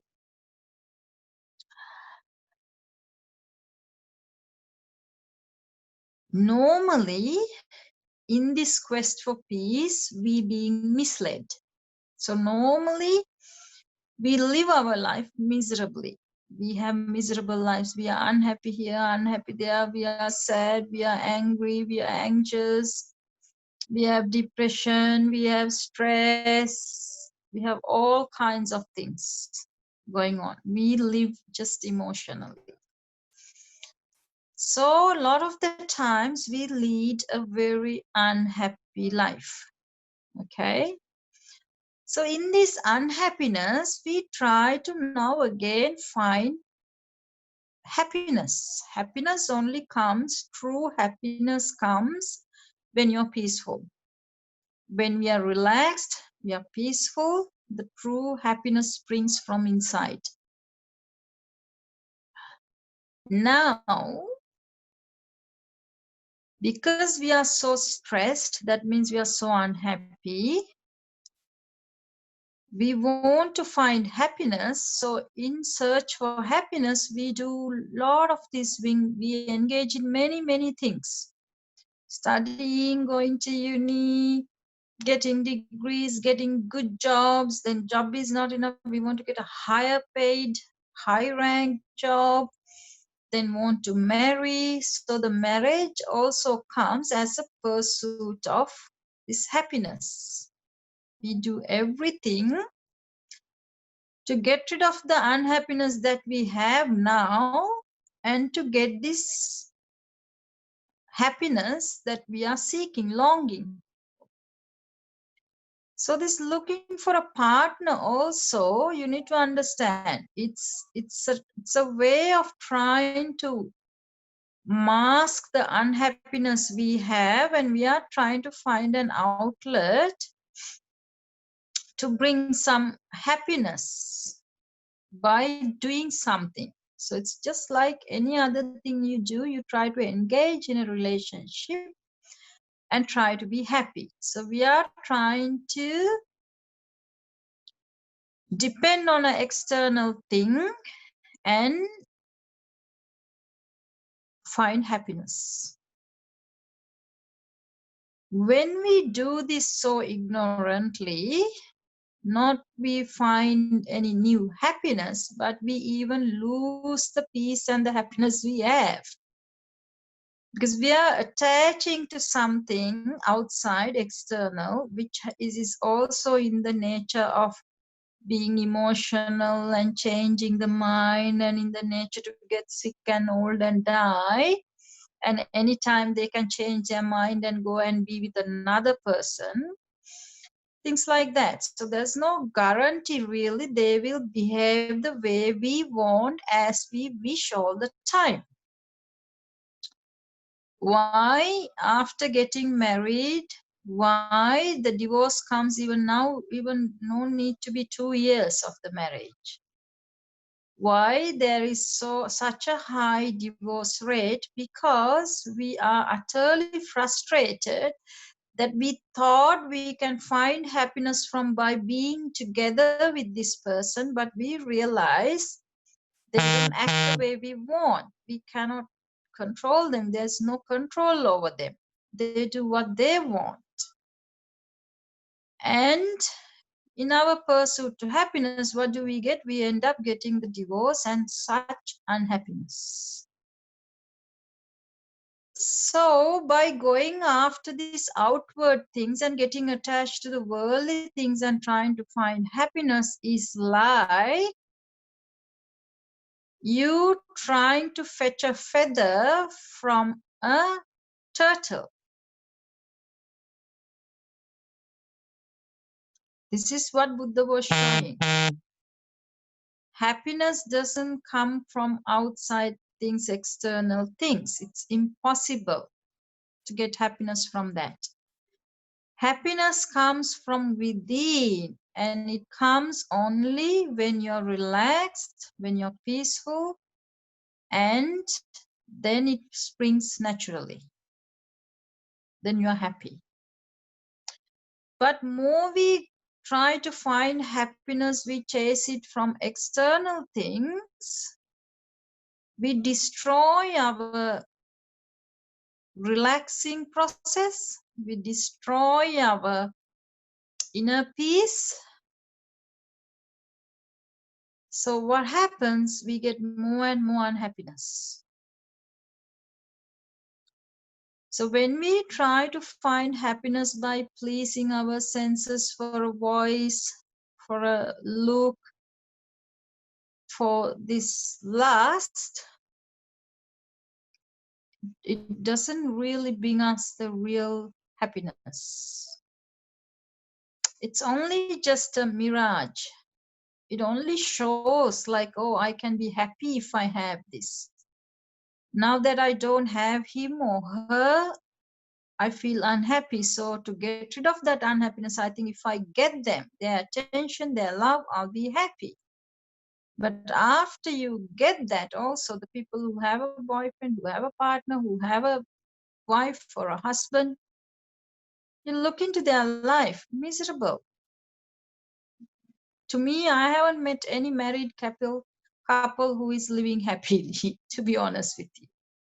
It's just a mirage, it's just a belief. And because they ran after it so much, and sometimes for them it's too late to turn back because of the kids, or sometimes it's like ashamed,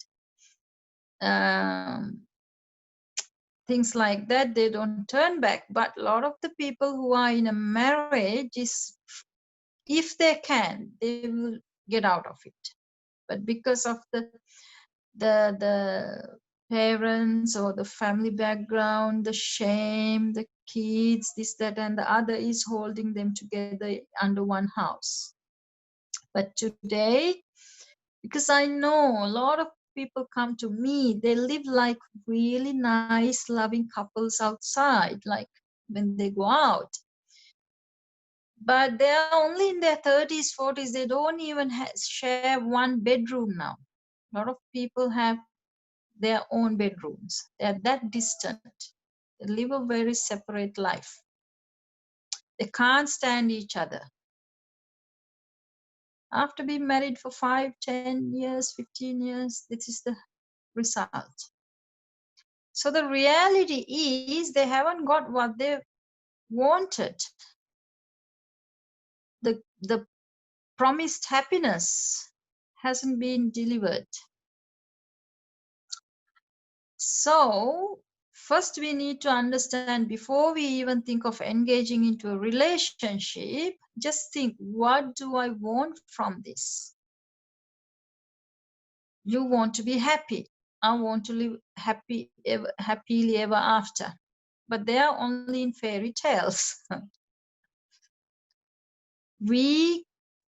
I don't know anyone who lives happily ever after getting married. So you really need to think first before you get engaged into a relationship. Think and think and think, not just twice. Think, what do I want from this? Ultimately, the answer will come, I want to be happy. Then think, will this really bring me happiness? When I can't control my own mind, my own body, how could this outside guy or the girl could do that? So how can I rely on them? How can I control them? Will they behave the way I want when I can't even have my mind to be behaved the way I want? So you will get the answer, no way. It will head for a disaster. So when you really argue, when you give rational, logical answers to your own mind, you can break the lust. What is really dragging you is the lust. You got attracted to their voice or to their looks or to their position, to their money, to their power, to their fame, whatever not.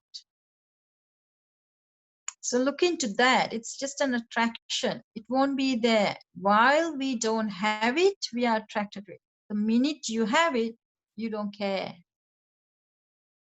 I think the Tiger Woods' wife got divorced, right? All these actors and actresses and these sportsmen, look how many are still together. Only very few. You know, when they were dating, how proud they would have been about the other one. Oh, I'm going out with this one. I got this one. This is my wife, husband, world renowned, blah, blah, blah. But after 5 years, 10 years, 15, 20, gone. What it shows is grass is always greener on the other side. So when you don't have something, you like to taste it, you like to have it. It's like a challenge game.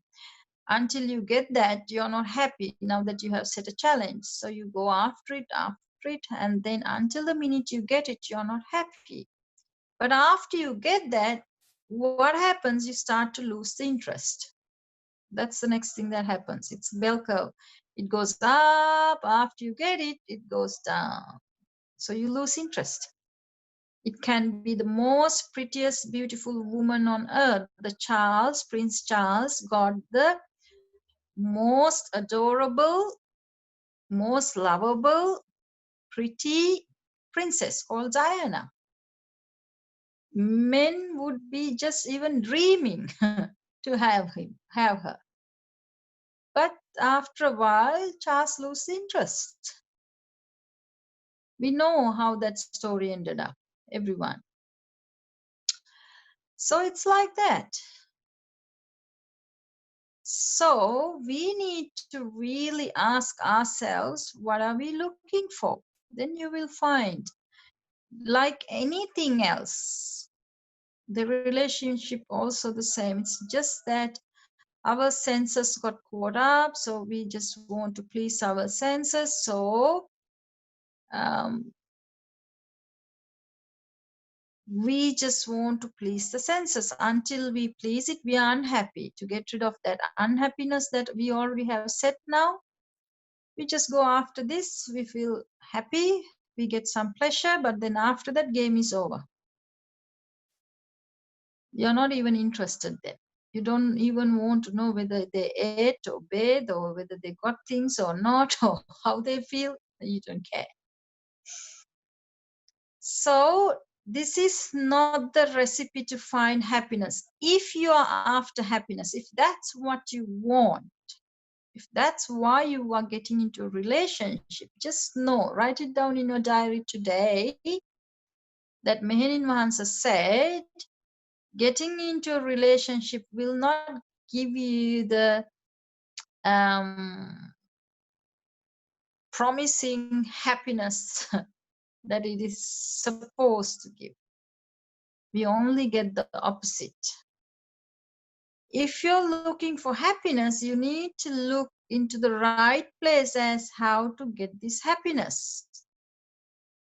You need to first look into the unhappiness that you already have. You're not happy with yourself. You think you're not attracted. Why others have a boyfriend? Why others have a girlfriend? Why I don't have? Oh, I'm not attracted. So you're setting up this negativity around you, the negative thoughts. So you feel miserable, you feel lonely, you feel unhappy due to your own negative thoughts, selfish thoughts. But if you remove that negative thoughts that's around you, you have self-confidence about who you are and you know how to find the happiness. You don't need anyone else to make you happy.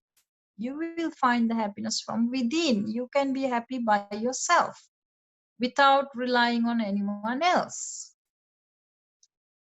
So just know that why you're getting into a relationship is because you are looking for happiness, to be happy with another one, to bring happiness into your life. Just know it's just a mistake. It's just a misguided way of, in the society, it's being there, but it's not something the wise people do, because wise people know you will not get that happiness from that. So they avoid it. This is why the most wisest society in the world is the Sangha community. So they avoid this relationship because they know you cannot get happiness from that.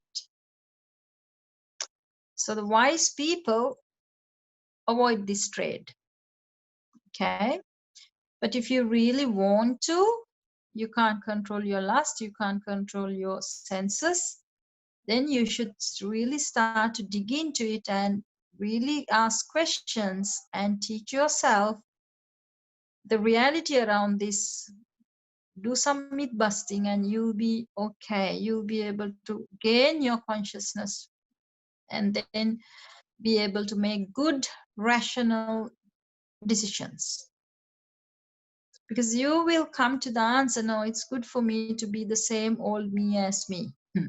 Good to have friends, but no point binding into one, getting attached into one. It limits your freedom. It puts you in a very tight situation. And also, by the time when you realize who you got attached to or binded to is not going to behave the way you want, utter frustration comes, and it's too late if you're already stuck there.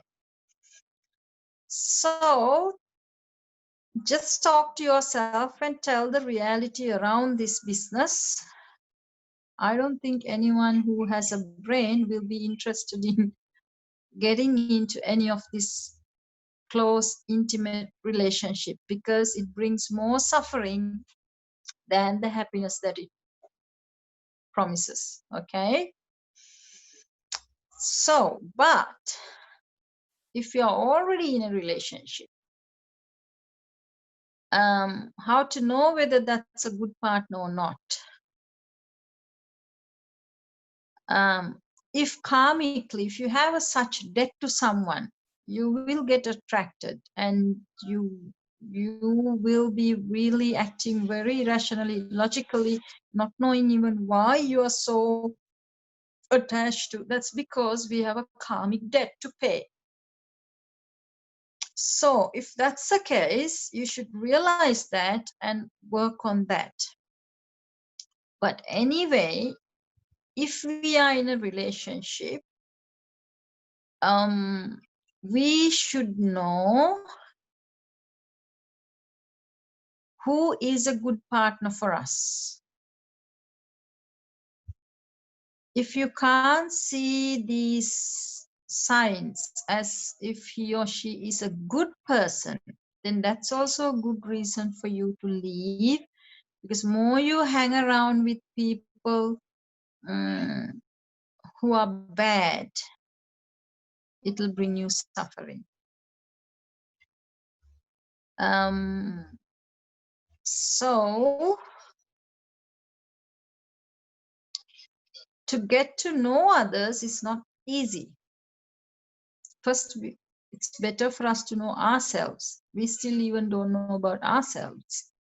So it's good to do a self-study. First, try to get to know yourself before you actually start to, judge others. So when you start looking to yourself, look whether you're happy or whether you're unhappy, whether your life that you live it with unhappiness or happiness. If you're living unhappily, then you need to work on getting rid of that stress, that unhappiness. Only when you are free from this stress and free from this unhappiness and you're happy, you should look to get into a relationship. If you're unhappy, if you're stressed, don't get into any relationships to get rid of that unhappiness, because the relationship doesn't have any answers as how to help you to get rid of that negativity, the unhappiness, the stress that you have inside. That is your homework. You need to do that. Another person can't do it for you. So first you should work on yourself, get rid of that stress, get rid of that unhappiness, and then you can get into the other business. Now, the same way, when you are attracted to someone, just check whether they're living a stressful life, unhappy life. If they are stressed, if they are unhappy, if they are depressed, if they have mood swings, emotions, it's a warning sign for you to stay away. If they are unhappy with themselves, no way they are going to be happy with you.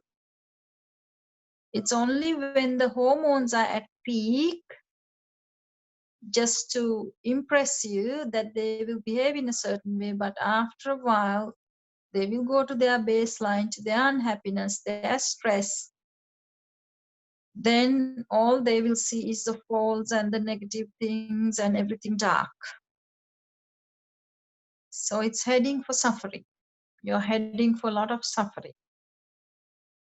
So just know that if you want to associate with people, associate with the people who live a relaxed, peaceful life, happy life, who lives peacefully and happily.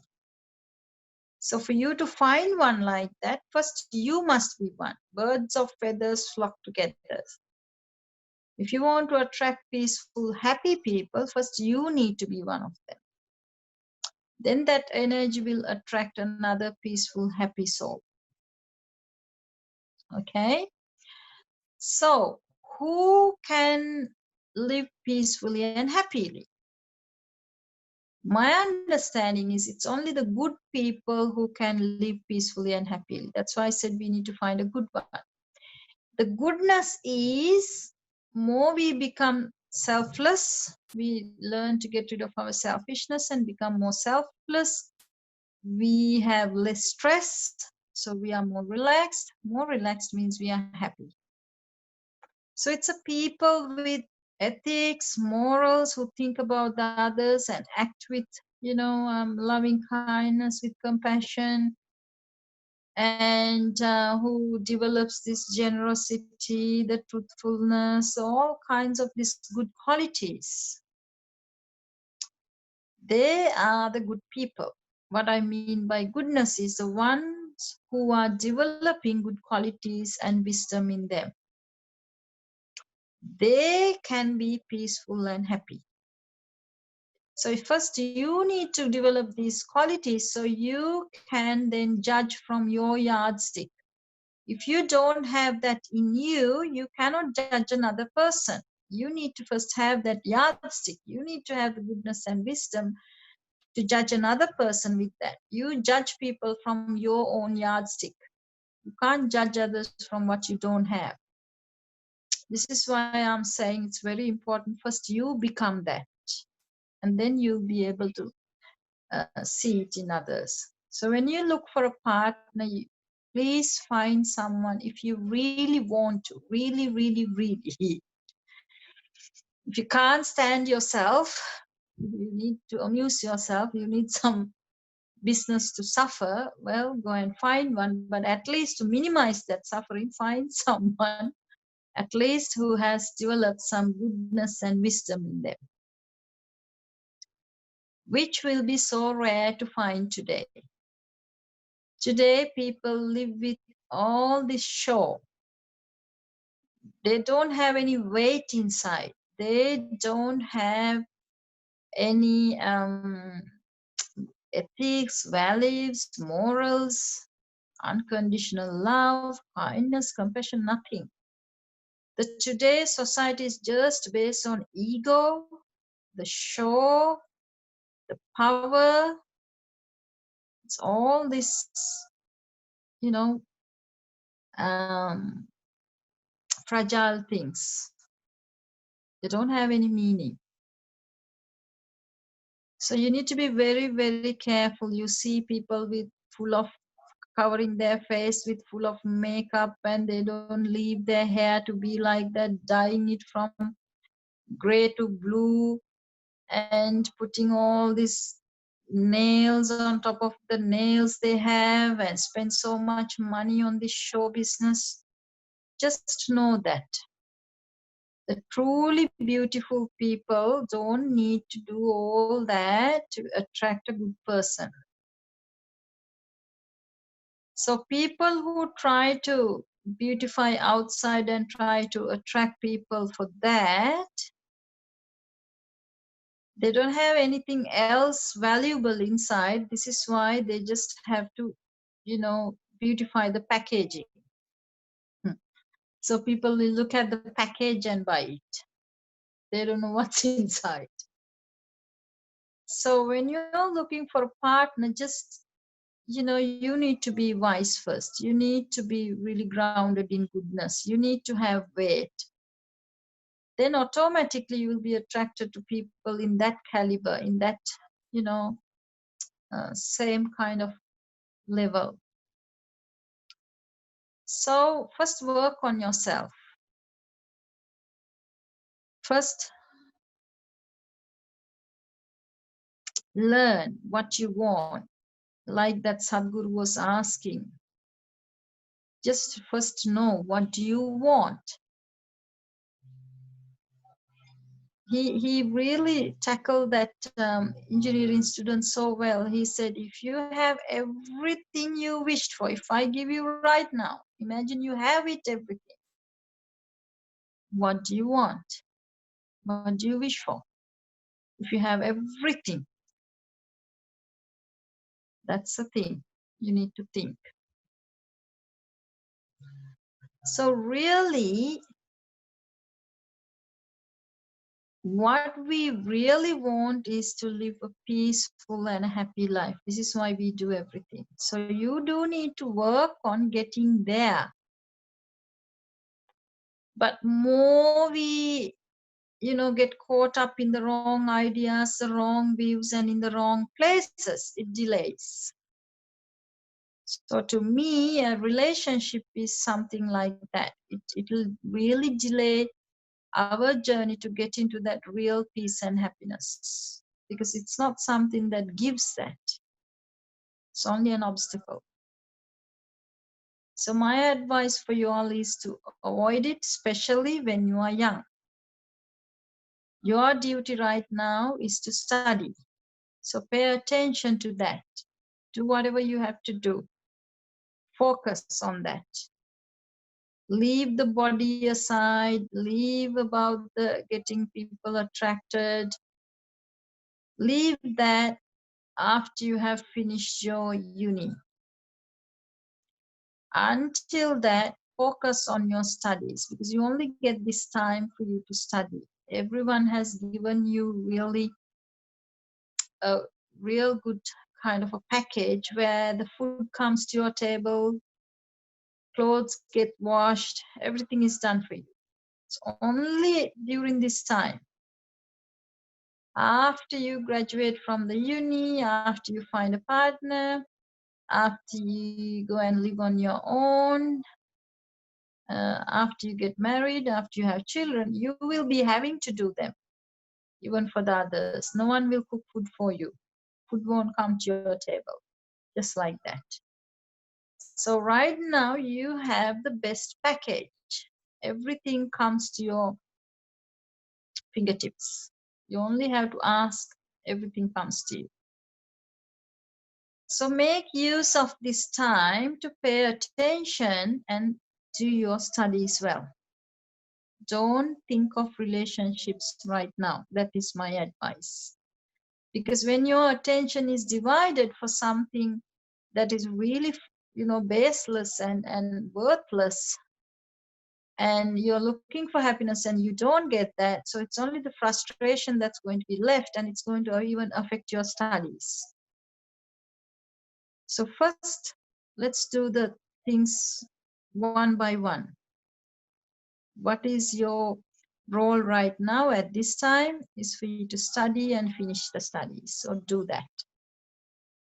Then after that, you can really think, do I really need a partner to share my suffering and share their suffering and double up the suffering?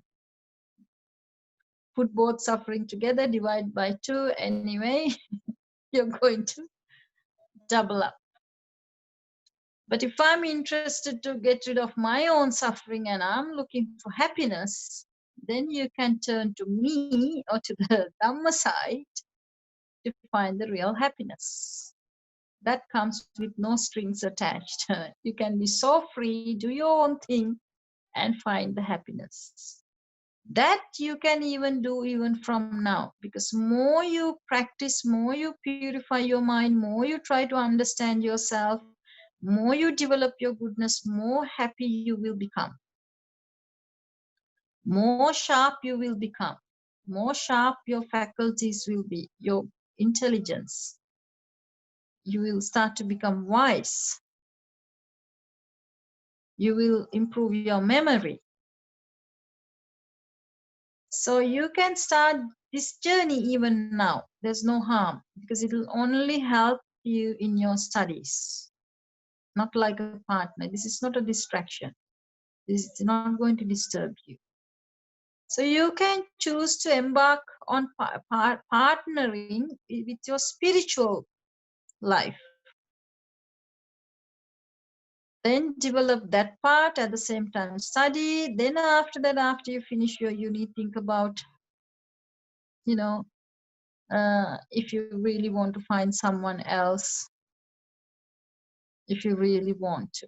But if you really embark on this journey the proper way, the right way, with understanding, I guarantee you, you will value your time to spend with yourself, to get to know you, to be peaceful,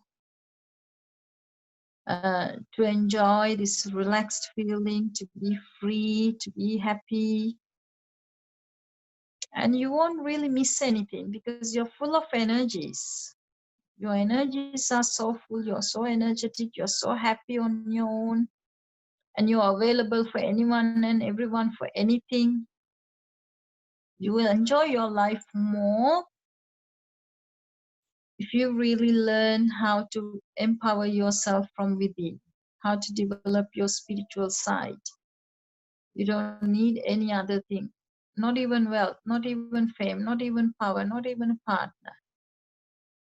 This is why I've been teaching you about the powers of the mind, because it's this, like Sadhguru was saying, this is the most sophisticated chemistry factory, because it's our own hormones that makes us feel blissful or exhausted or depressed. So if we can work with our own chemistry, we can find this ecstasy, we can find the bliss, we can find that peace, we can find that happiness that we are looking for. But you need to take time to do that. So this is why it's good to do your business first, because it's also hard work to know yourself. You need to give time, you need to find time to contemplate, to meditate, to relax, to rest, to do some yoga. So I'm not too sure whether I answered you, but my advice is to avoid getting to external relationships right now until you finish your uni, because it can be destructive, it can double up your suffering, it can really give you headaches and a lot of suffering, and not help you in your studies, because it arouses you. It's also like getting into ganja, because we arouse ourselves and a lot of the hormones starts to work on us, and that hormones can disturb us. This is why I'm saying, try to understand why we are trying to get into a relationship, and then work from there, and know that why you're doing is to be happy, but there are other ways to find happiness. The true happiness comes from knowing ourselves and developing ourselves. That's the direct path to find that happiness. Okay. So, hope that is good enough. Is that answer satisfies? More than satisfactory, meaning answer.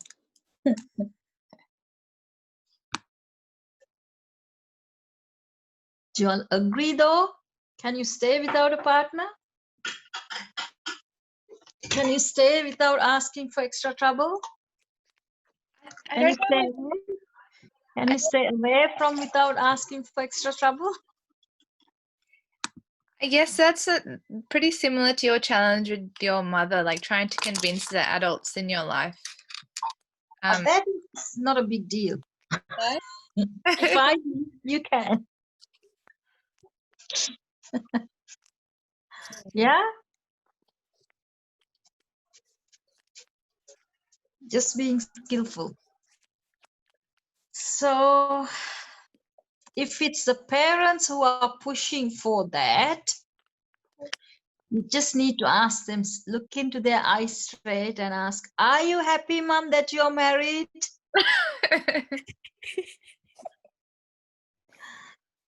You tell them, tell me honestly, are you happy? Then she will tell this and that and the other and blah. So you ask, why you want to do that to me?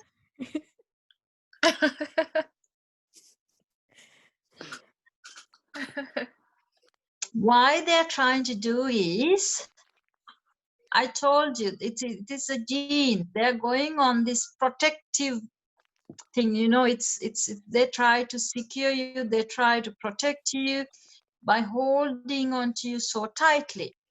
So now they just can't let go. What they want to do is a trade-in. They want to find someone who they think can do the job for them. Yeah. So then they trade it. I give you my daughter, so now you look after her. She's in your hands now. See you, bye-bye. So then they can make up their mind to let go, keeping that false security. Oh, that guy will look after now. So it's just creating a false security. They don't know what that guy does, how many women they have behind, whether he has a cancer in him, whether he's not right in here. Doesn't matter. As long as they find someone and they think they are capable to protect you, they're happy. But as you know, a lot of the time it doesn't work that way, and it hasn't worked for her either. So you just need to, you know, slowly work with them and tell it's okay when they try to get you to, you know, they try to fix a marriage. You can keep saying, well, when the right time comes, the right person comes, okay, mom, I would like to find someone who don't get sick, who don't get old, because it's a headache when they get sick and old. I have to look after. So if possible, please find my first choice is to someone who doesn't get sick, who doesn't get old, who don't die. If you can't find, then let's see, let's wait and see. Don't say no, because then they will push more. So you have to be wise and skillful and just keep on, you know, not hurting them, but subtly avoiding. But at the same time, you should do your practice and be strong so you can handle it wisely until the day they come and accept that, you know, you are too smart, wise, and that you don't want to fall into that pit. So when they see that you're strong enough to do it on your own, they will happily let go. Just the psychology is that it's that insecurity, and they try to fix it by, you know, finding someone aside, assigning you to another one's protection. That's what it is. So I hope you'll be able to, you know, handle the situation, because you all now hear the Dhamma, and you all know the realities, and it's just that not being harsh but being patient and being soft and gentle and putting it through in a nice way, and one day they will understand. Until that day, be patient. Don't give up your aims, don't give up your goals, work on them, but skillfully. Yeah? Yeah. Good.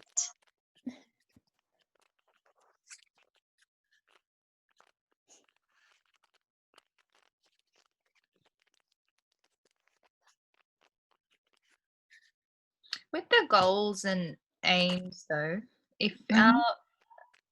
if we're trying to reduce attachments, what sort of goals and aims are we meant to have for ourselves if we don't want to have big houses or big, like, I know the aim is to release these burdens and be happy, but then how do we live? I'm still struggling to understand how we live amidst everybody who wants these things. Very important. Good question. Okay.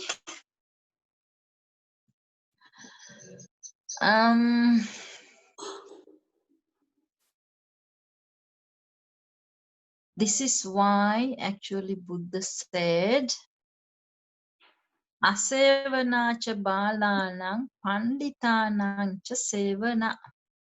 He said, find the company with the wise, avoid the company with the foolish and the wicked.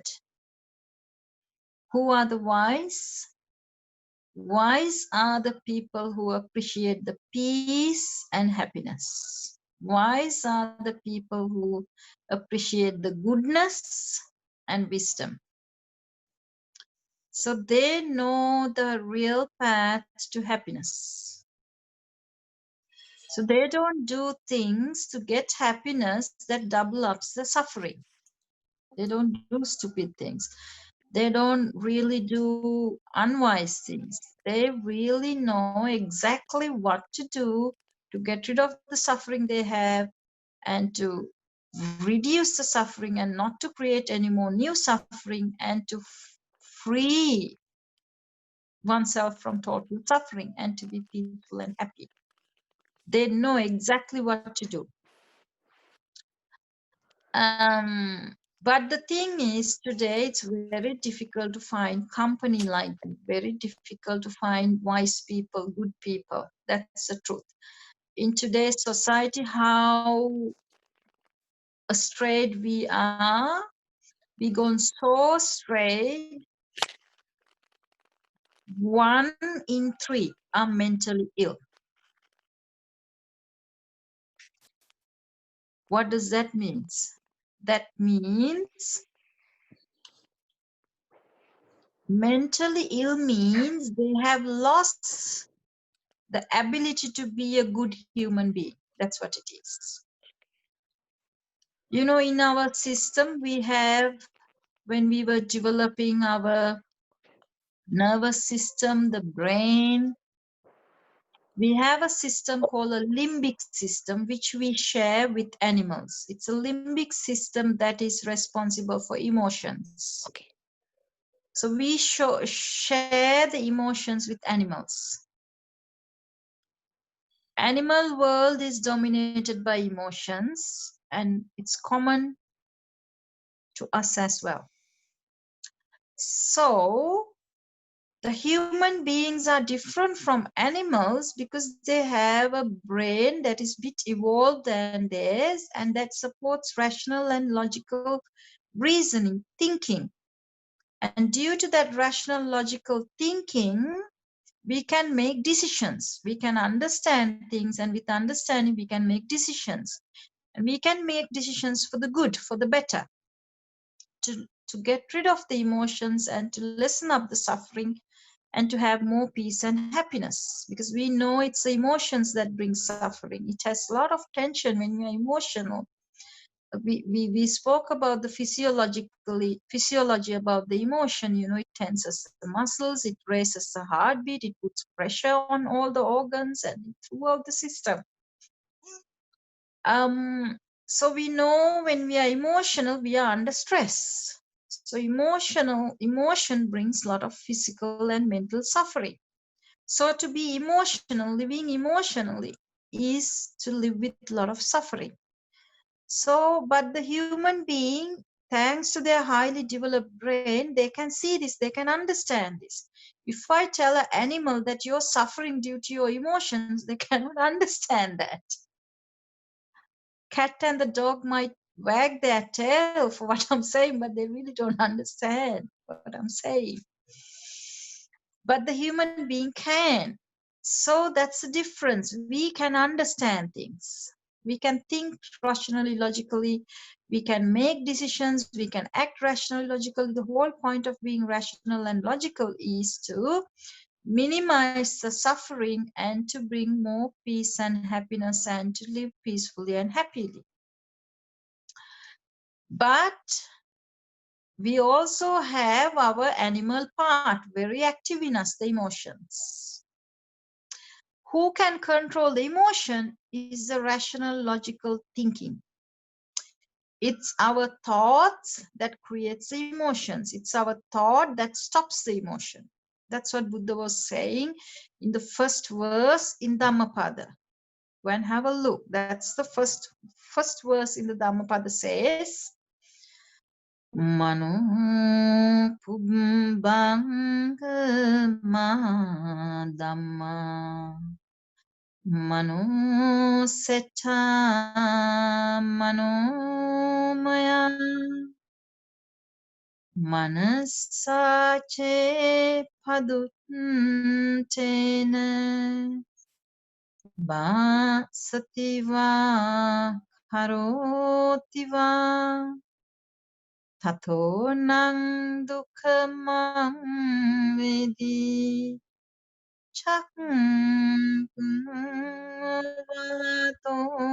padan. That's the first verse in the Dhammapada. What does it say? The mind is the forerunner. The mind is the leader. Mind has the power. And everything is mind-made.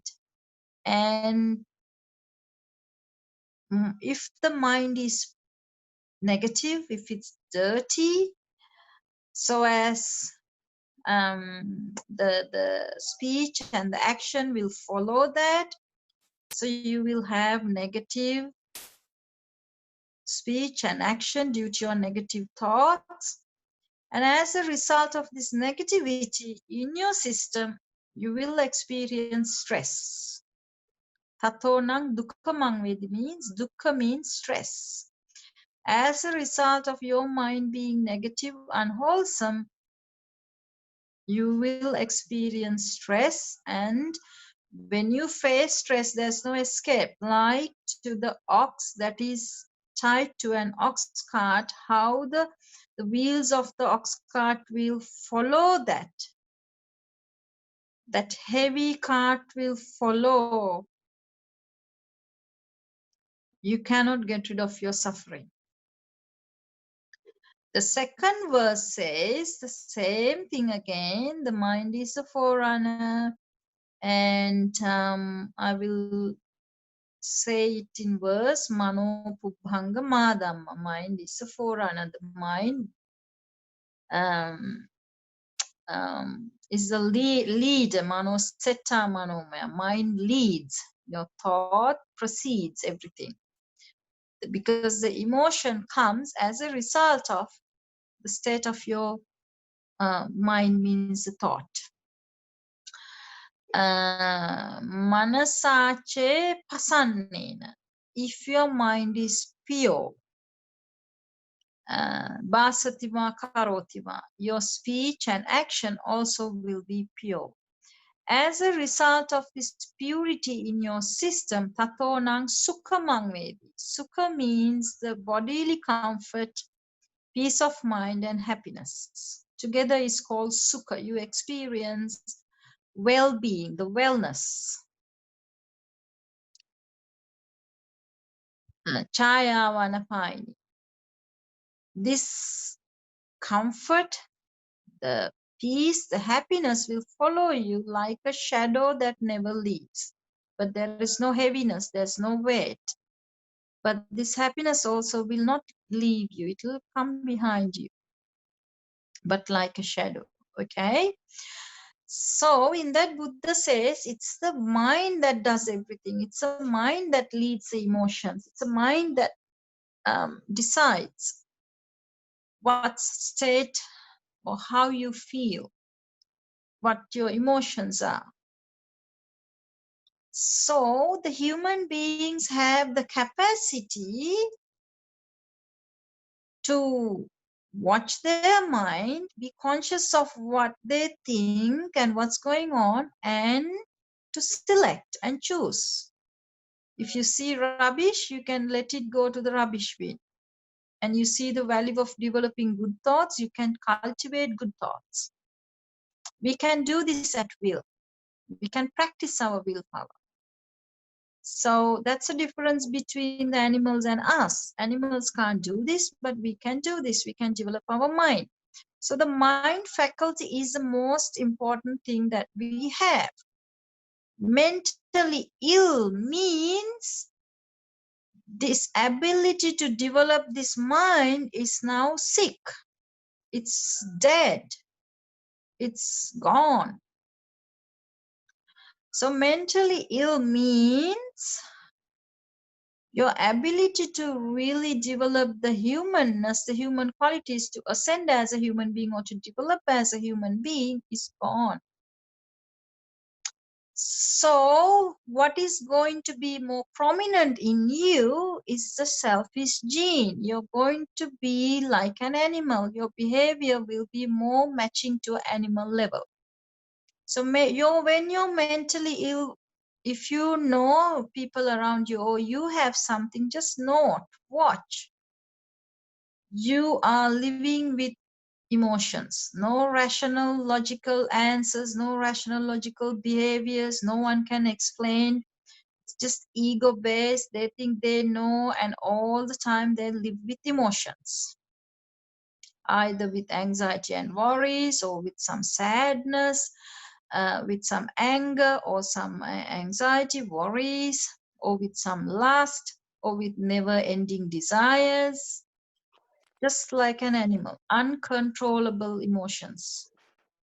So mentally ill means you're gone down to the animal realm to match that level. So 1 in 3 is mentally ill in this country. So it's not a good statistic. That means it's very difficult for us to find good people. Good means we're trying to, overcome these animal behaviors and develop good human qualities and, lessen up the stress and suffering, bring more peace and happiness. When one is peaceful and happy, we can live with others peacefully and happily and in harmony. We can build peace, harmony in the family, in the village, in the country, in the world. But when we don't have this, it's all chaos all over the place in the world. So this is what's happening today. So more and more we live like this so unconsciously, not knowing what's going on within us. We are getting stressed because we are chasing the wrong things to find happiness. We are wasting all our energy, and we work hard to find happiness, but we don't get it. So we are utterly frustrated. So we get more and more sad and depressed and mentally ill. because we don't get the happiness that we are looking for. So more and more people are falling down, getting more and more mentally ill. So it's going to be very difficult to find good people around us with these stress levels. So it's very important that you understand this and you learn to stand up on your feet. Only after we recognize what's going on and we look after our mind and we try to live a good life, then we can try to help the ones who are around us and others. But first, you need to be strong. But in this struggle for us to be strong, we may not get help from outside because there's not many there who are strong to give a hand to you. They are already mentally ill. It's not an easy figure. One person, if we take 3 people, one is mentally ill. It's shocking. So you're not in a very safe environment. So we have to work on ourselves. The Dhamma is there. You're very lucky. Still the Buddha, Dhamma and the Sangha is still on earth. But it will disappear too very soon. Because now it's, 1 in 3. They say by 2025, 30, around there too. Like 50% of the society, half, is going to be mentally ill. So after some time, you can imagine everyone is going to be so emotional, only live with emotions, no brain at all. And you can see where we are going, where we are heading. Anyway, you see the glimpse of it. So we do need to associate with the right ones. So if you associate the right ones who have the same ethics, values, morals, and who understand this, then there's no social pressure or peer pressure because to do the wrong things, because they also value the same things. So it's very important we associate with the people who has the same values. I think even the Confucius said that. So Buddha had taught this to us. Asevanacha balanam panditanancha sevana. This is the first message in the Mangala Sutta, the sutta about the blessings. This is the first instruction: to avoid the company of the bad, the foolish, and the wicked, and to get into the company of the Kalyana Mittas, good and the wise. So you feel like normal in that good company because they all have the same values and ethics and the morals, which is a bit hard to find, but you can find the strength in the Dhamma. Because when you unfold the Dhamma in your heart, you don't need anyone else to really, approve it. You know it's right. You know you're getting more and more peaceful, you are happy, and you are wise. And you don't need anyone's approval. But when we are weak, we want everyone to be around us. We want everyone's approval. We want, otherwise we feel we are alone. We are alone and no one is there for us. And, we don't belong to the society. That's when we have a weak mind. There is a saying in the forest, there is these groups of elephants. But sometimes you find a lonely elephant. They say, the guides say, when you're in the forest, if you find a group of elephant, it's okay, But you have to be very, very careful if you see this lonely elephant because they are so strong. This elephant don't need any other elephants to be around him, but because he's so strong physically and mentally, he can survive by himself. So he is more arrogant, he is more strong, and he can, if he gets angry with you, it can be very damaging. So they say to fear not the herd of the elephants, but the lonely elephant. Why he chooses to stay alone is because he's strong. So that's what I was trying to say. So when people are strong, you can survive by being alone, like that lonely elephant. Why we need a group, we want to be in this society, this group, that group, the support we need, the friends, because we are weak, we are insecure. It is to make us feel secure, we need this support. But more you become strong in the Dhamma, more you become peaceful internally, happy and wise, you don't need any of those external supports. You are strong and you know what you're doing. And no matter what the world says, you know how to face it. So work on yourself to get to that state. Then you can really answer anyone and everyone. And you know, the peer pressure or the family pressure won't mean much, because you know how to abolish them, but softly and gently with loving kindness and wisdom, you will be able to do that without hurting people. So work on you becoming strong, and when you're on that path, keep an eye on people who are valuing the same things. So if you find good people, associate them. But more you find these stressed people, depressed people, mentally ill people, the emotional people, keep arm's distance, hands distance.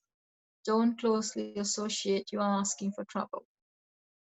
And you will be, guided, or you will be given all the wrong instructions, all the emotional, irrational, illogical instructions. So choose your company, then it won't be a big problem, big deal. Okay?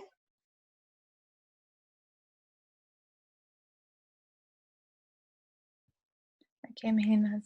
Did I answer your question? You did. Yeah.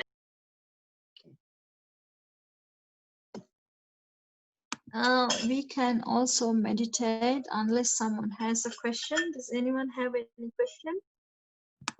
Menon answered the question that Sadhguru Hang on a tick now, because I got a call coming in.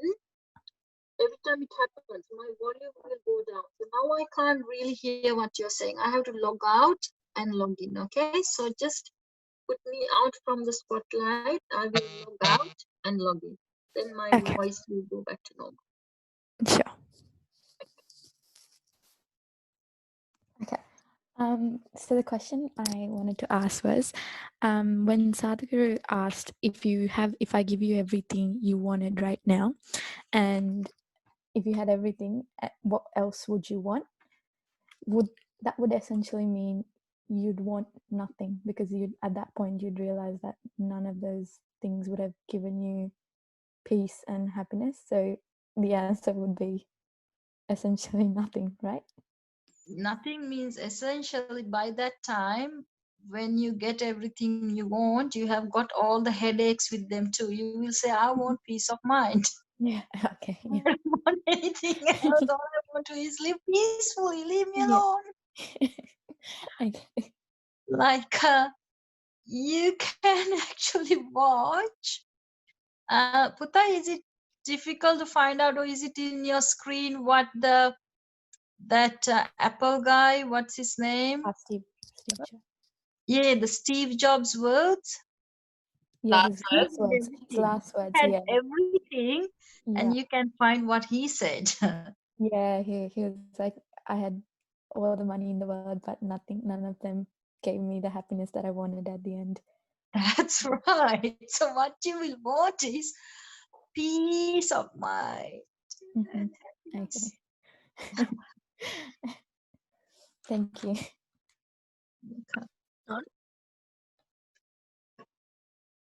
That's why Sadhguru actually really appreciated when he said, I really don't know, because people don't know what they're looking for.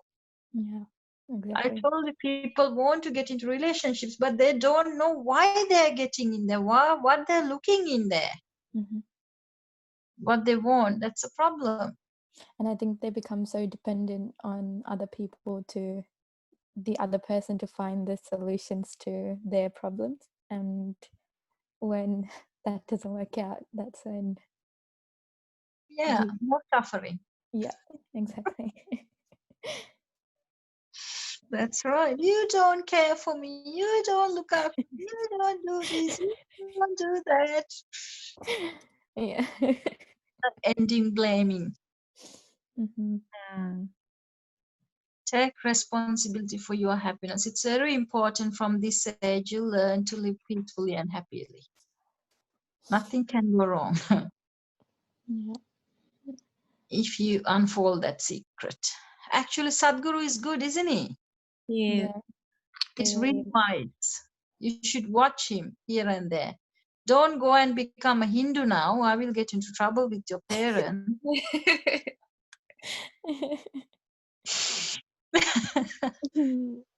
You see how he drew things from Lord Buddha's character, right? Yeah. So he knows Buddhism very well. He has studied Buddhism. And he teaches, actually, here and there, he teaches what Buddha taught. Ah. Mm. He tried to tell the world, like, the same message. Don't go outside, look inside. And he has courses called inner engineering. But the thing is, they cost thousands. It doesn't come for free.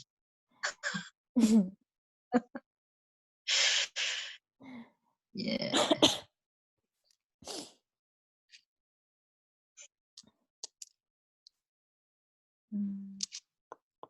So your Sadhguru actually made a real good point in a very nice way. He said, everyone's duty should be to get rid of this ignorance. Yes. He was spot on. The evil thing that's in the world, the real evil is ignorance. So Meheninvansa, if you realize that somebody is being ignorant, is it our duty to point that out, or do we let them live in that ignorance? Yeah, no. Who are we to point that out while we are ignorant? If you have overcome your ignorance, then you can. Yeah. Because then you will know how to do it without declaring war, or without them, pointing the arrow at you. You will know how to do it. But if we also have ignorance in other levels, then we won't know how to handle this. Yes. Then you're asking for extra trouble. So first, you need to be wise to a certain extent. And then you will know whether this person's level of ignorance is something that you can handle or not. If you can do it, if you know it's not going to help, it's only going to lead to another war, then you leave it and let someone else who can handle. It's like this. This is an art. There is an art to live. When you see faults in others, there are things that you can ignore and leave it. If it's really bringing damage, destroying the environment, it's affecting others and them, then it's time to kind of very softly, gently, with a lot of love and kindness, compassionately point that out to them, saying, look, I noticed this and it's doing this, it's not good for you, it's not good for this, I wonder why this is happening, is there any way to change? You really have to work in a way that it will not hit their ego and not go into their defensive, but they will see it as a very nice gesture that you're doing out of compassion for their welfare and well-being. When they see that you're so concerned about them, their welfare and well-being, they will accept that and they will cooperate. But if they see it coming from an egoistic point of view, if you're doing it arrogantly, they will be more arrogant. You won't get any desired results. So first we need to ground ourselves. First need to be peaceful, and peacefulness comes from developing this unconditional loving kindness, compassion, all these good qualities will, bring us to be peaceful. So first we need to develop ourselves, goodness, wisdom in us, then we can tackle. Until that, let someone who can tackle handle them. Yeah. Yeah. So you really need to measure, gauge whether it's the right time, right place, the right person, the right words. Then you can get a good effect if you can tick everything. If it's not, then leave it.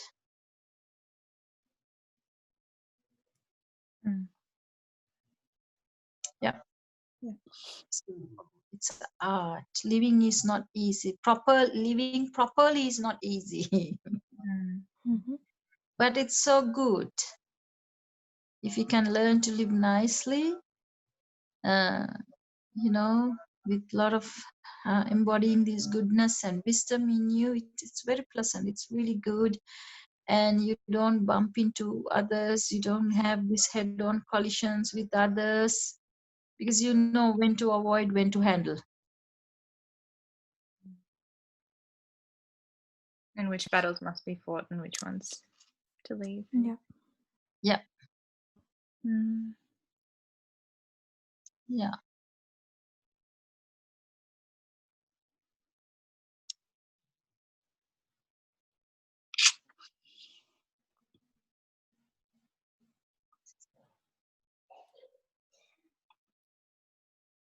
You all should watch while you're staying home and all that, all these.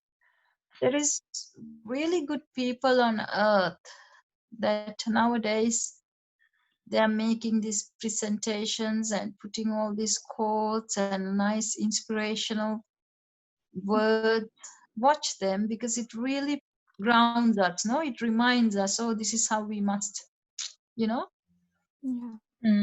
live, or we should uphold these ethics and values and like that. Especially nowadays, a lot of people have made the good, nice Buddha quotations, like what Buddha had taught in short and sweet and short and sweet verses. So watch here and there, and before we start the program, we can play all the time, no? Okay. About 15 minutes before, you can play every day, so people can log in and see if they don't have any other time.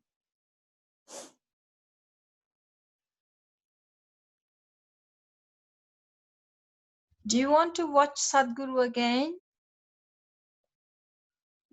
Yeah, I don't mind. Is there another video that I can share?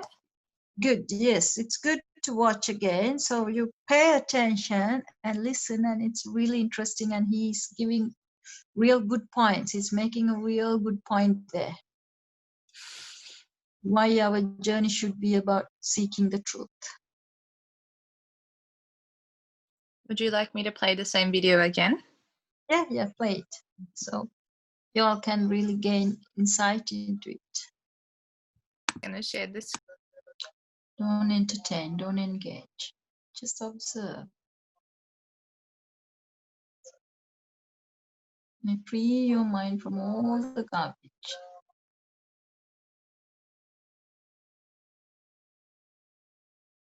Just let it be, just be free.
Just continue to meditate.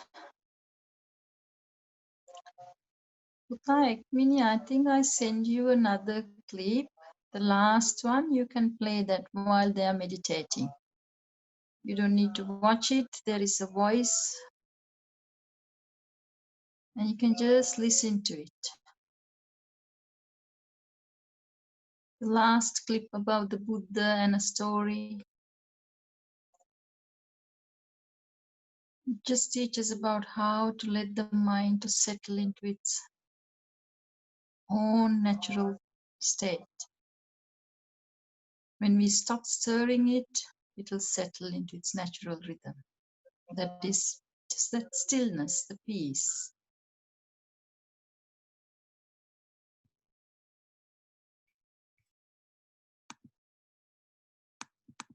All you need to do is stop stirring.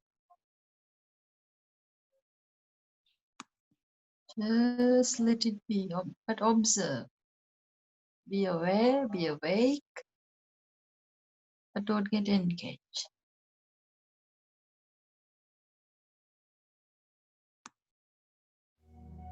One day, Buddha was walking from one town to another with a few of his followers. This was in the initial days. While they were traveling, they happened to pass a lake. They stopped there, and Buddha told one of his disciples, "I am thirsty. Please get me some water from that lake over there." The disciple walked up to the lake. When he reached it, he noticed that some people were washing clothes in the water, and right at that moment, a bull cart started crossing the lake right at the edge of it. As a result, the water became very muddy, very turbid. The disciple thought, "How can I give this muddy water to Buddha to drink?" So he came back and told the Buddha, "The water in there is very muddy. I don't think it is fit to drink." "So," the Buddha said, "let us take a little rest here by the tree." After about half an hour, again, Buddha asked the same disciple to go back to the lake and get him some water to drink. The disciple obediently went back to the lake. This time he found that the lake had absolutely clear water in it. The mud had settled down and the water above it looked fit to be had.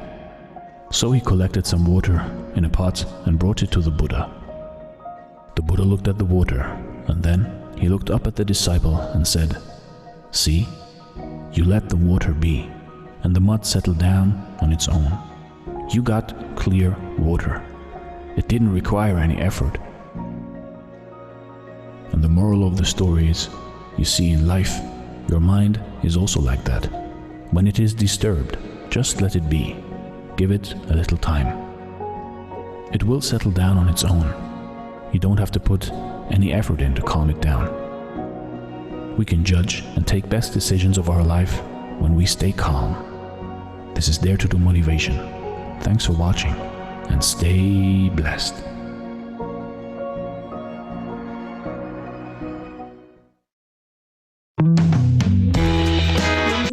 Take a moment. Just learn to let the mind to be. Leave it aside, let it be.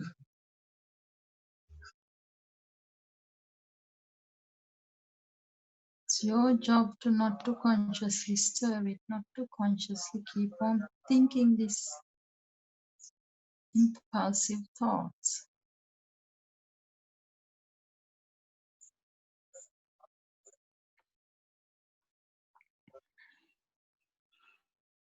Now it has become a habit on impulsion. You just think.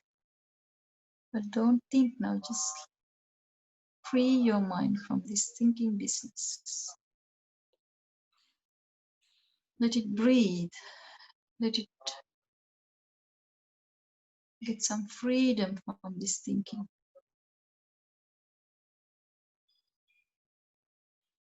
It will settle down on its own. When you stop stirring, it will settle down. So allow it to settle down.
Before we end the meditation, let's develop a good thought. So let's choose gratitude. You can start with your parents, then with the trees, the animals, the environment, and everyone, all beings. So start from near and then far away, up to far away to the infinity, all around you in all directions. Think of all beings living on air, water, on the ground. Ones you can see, ones you can't see, strong ones, weak ones, big one, medium one, large ones, seen and the unseen, born and to be born, all beings. If there's any life, may all beings be well, comfortable, peaceful and happy. So start from your parents. Then our next parent is the trees, keeping us alive, giving us oxygen. So the animals, the environment, into all beings. So wish well to all beings.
Now bring your awareness back to the body.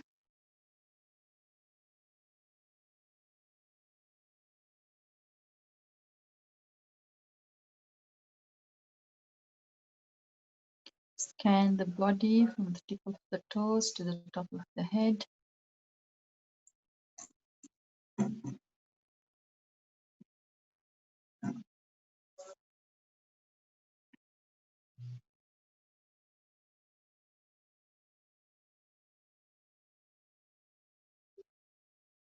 If there's any tensions, release the tension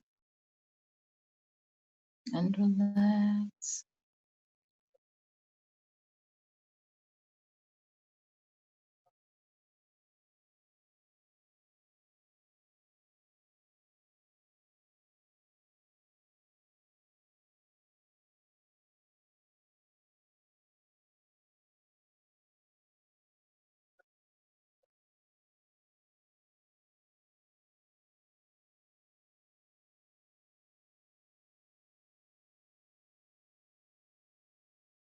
Take a deep but a slow breath, counting from 1 to 6. Now hold on to your breath.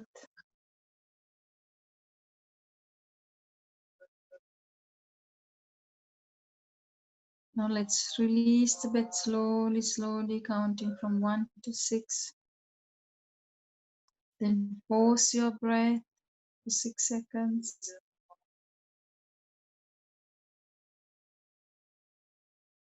Then again, breathe in. Hold on to your breath.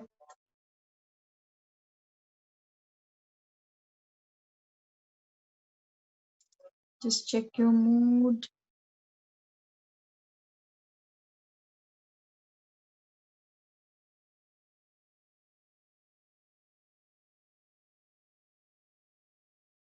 Get to know the mood as it is. And then slowly breathe out.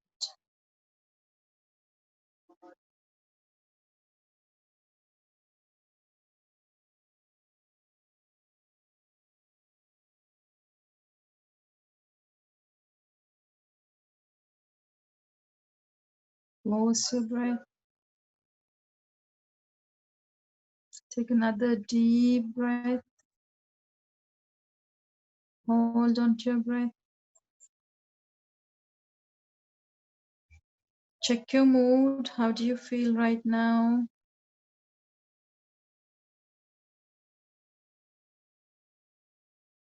And compare it to before. How was it in the morning? How is it now?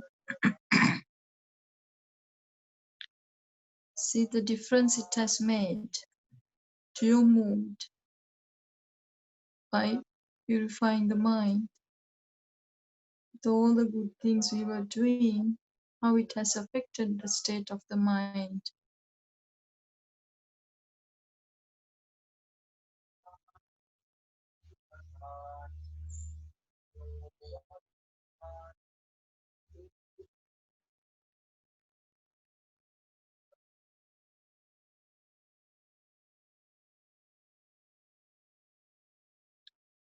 After seeing the karma phala vipaka and you connect the dots, you can slowly breathe out.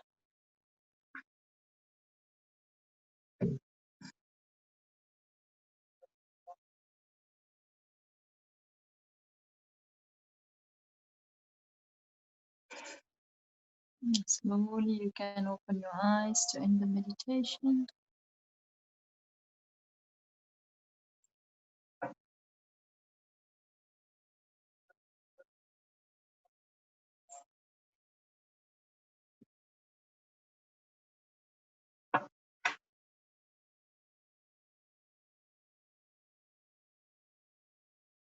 Okay, so I hope you all had a good day. Keep the precepts until the next day morning if possible. So eat something light like a soup or just drink something and go to sleep, and you can wake up in the morning tomorrow and see how you feel, how it has made a difference. That's how you will start to love this practice, when you start to see how it's helping you to find peace and happiness. So keep these precepts and avoid watching the TV and playing games, but spend the afternoon wisely. You can do walking meditation, and you can read Dhamma books or watch YouTube, but Dhamma stories, inspiring things, and then you can go to sleep. And tomorrow you can take my 5 precepts. So observe your 5 precepts from tomorrow. Try to lead a good, virtuous life.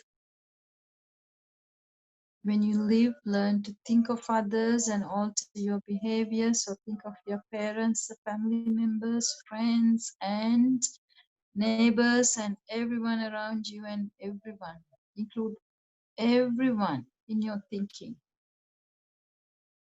If it's not good for others and for you, don't do it. Don't say it. Don't think. If it's something good that benefits you and others, do it. So let's incorporate this Dhamma into our lives and practice in accordance with the Dhamma. Whatever you think, whatever you say, whatever you do, make sure it aligns with the Dhamma. So it will be good speech, good behavior as a result of your good thought. So this is what the Dhamma is doing. It's teaching us, it's guiding us as what to let go, what to leave, how to get rid of rubbish, and how to cultivate the good. So we all can be free from stress, and we can lead a meaningful life peacefully and happily.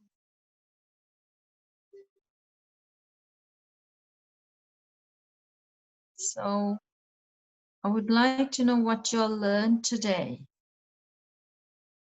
What did you all learn today?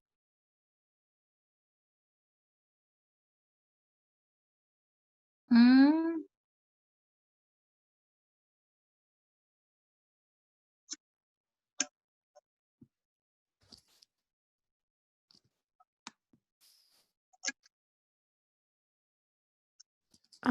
That you need to surround yourself with people that are also trying to find self-worth and happiness within themselves and trying to better themselves as well.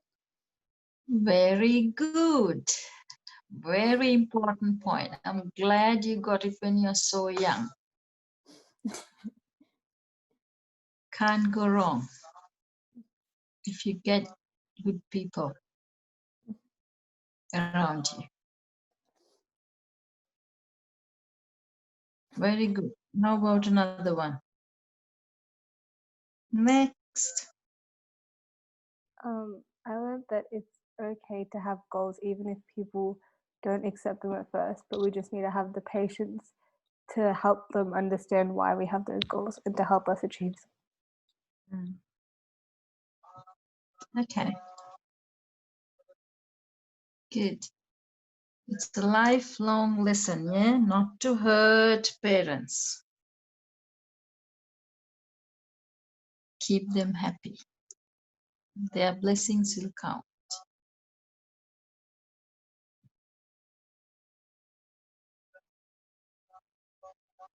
Keep your goals, don't change them, but you have to be patient and you need to be wise.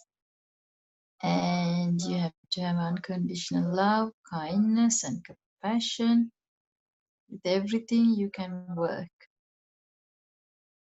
and get to where you want to, but without crushing your parents' hearts, or without crushing their feelings, without hurting them and the ones who are helping you. So it's important. So we are trying to gain peace and happiness by getting closer to the truth, but we can't get closer to the truth by declaring war or hurting others or accumulating akusal karma. So first we need to disengage, avoid doing all this akusal karma, and we need to purify our deeds, our speech, our thoughts, and slowly get to our aim without hurting anyone, especially parents. Okay? We can't afford to accumulate all this akusala karma. As it is, we have enough. That's why we have to face this, because of the karmic connections. So now we have to work on to unknot them, untie them. But that has to be done with so much love and compassion and wisdom. Okay, who's next?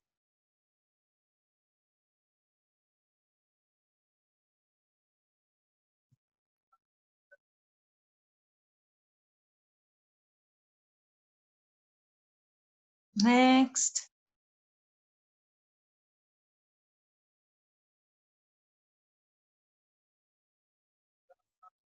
Who will share what they learned today? Next.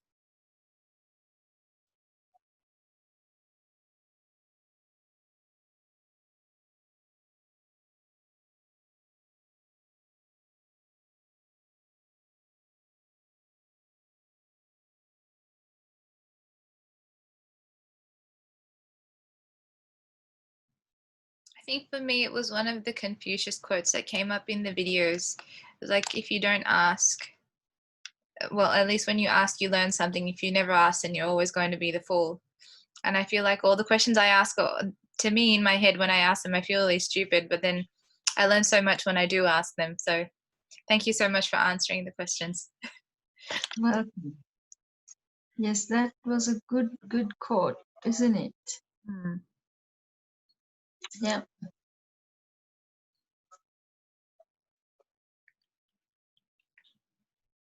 So who else would like to share?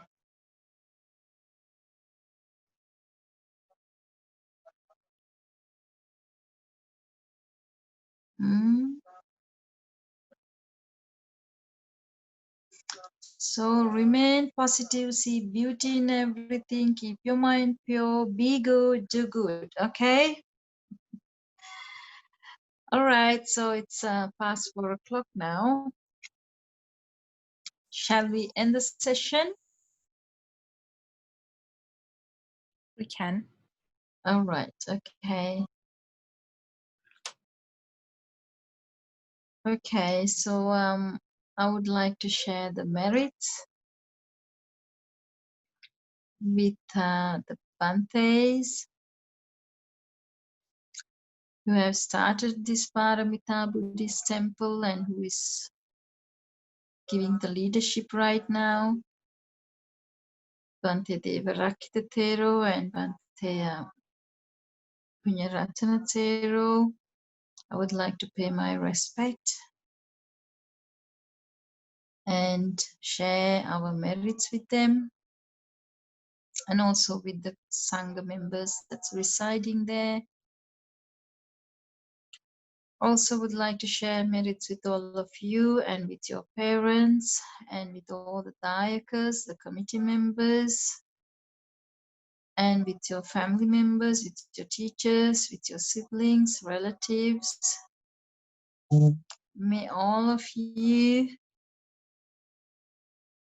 find good health and long life. May these merits bring success to your life. May you find victory in everything you do, in your studies, in your work, and may all your good aspirations come true.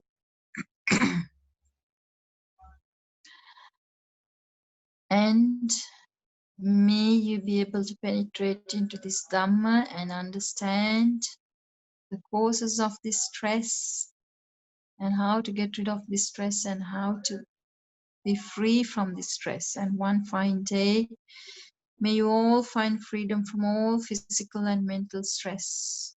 And may you all attain Nibbana as soon as possible. May you all be well, comfortable, peaceful, and happy. Sukhi Hotu. And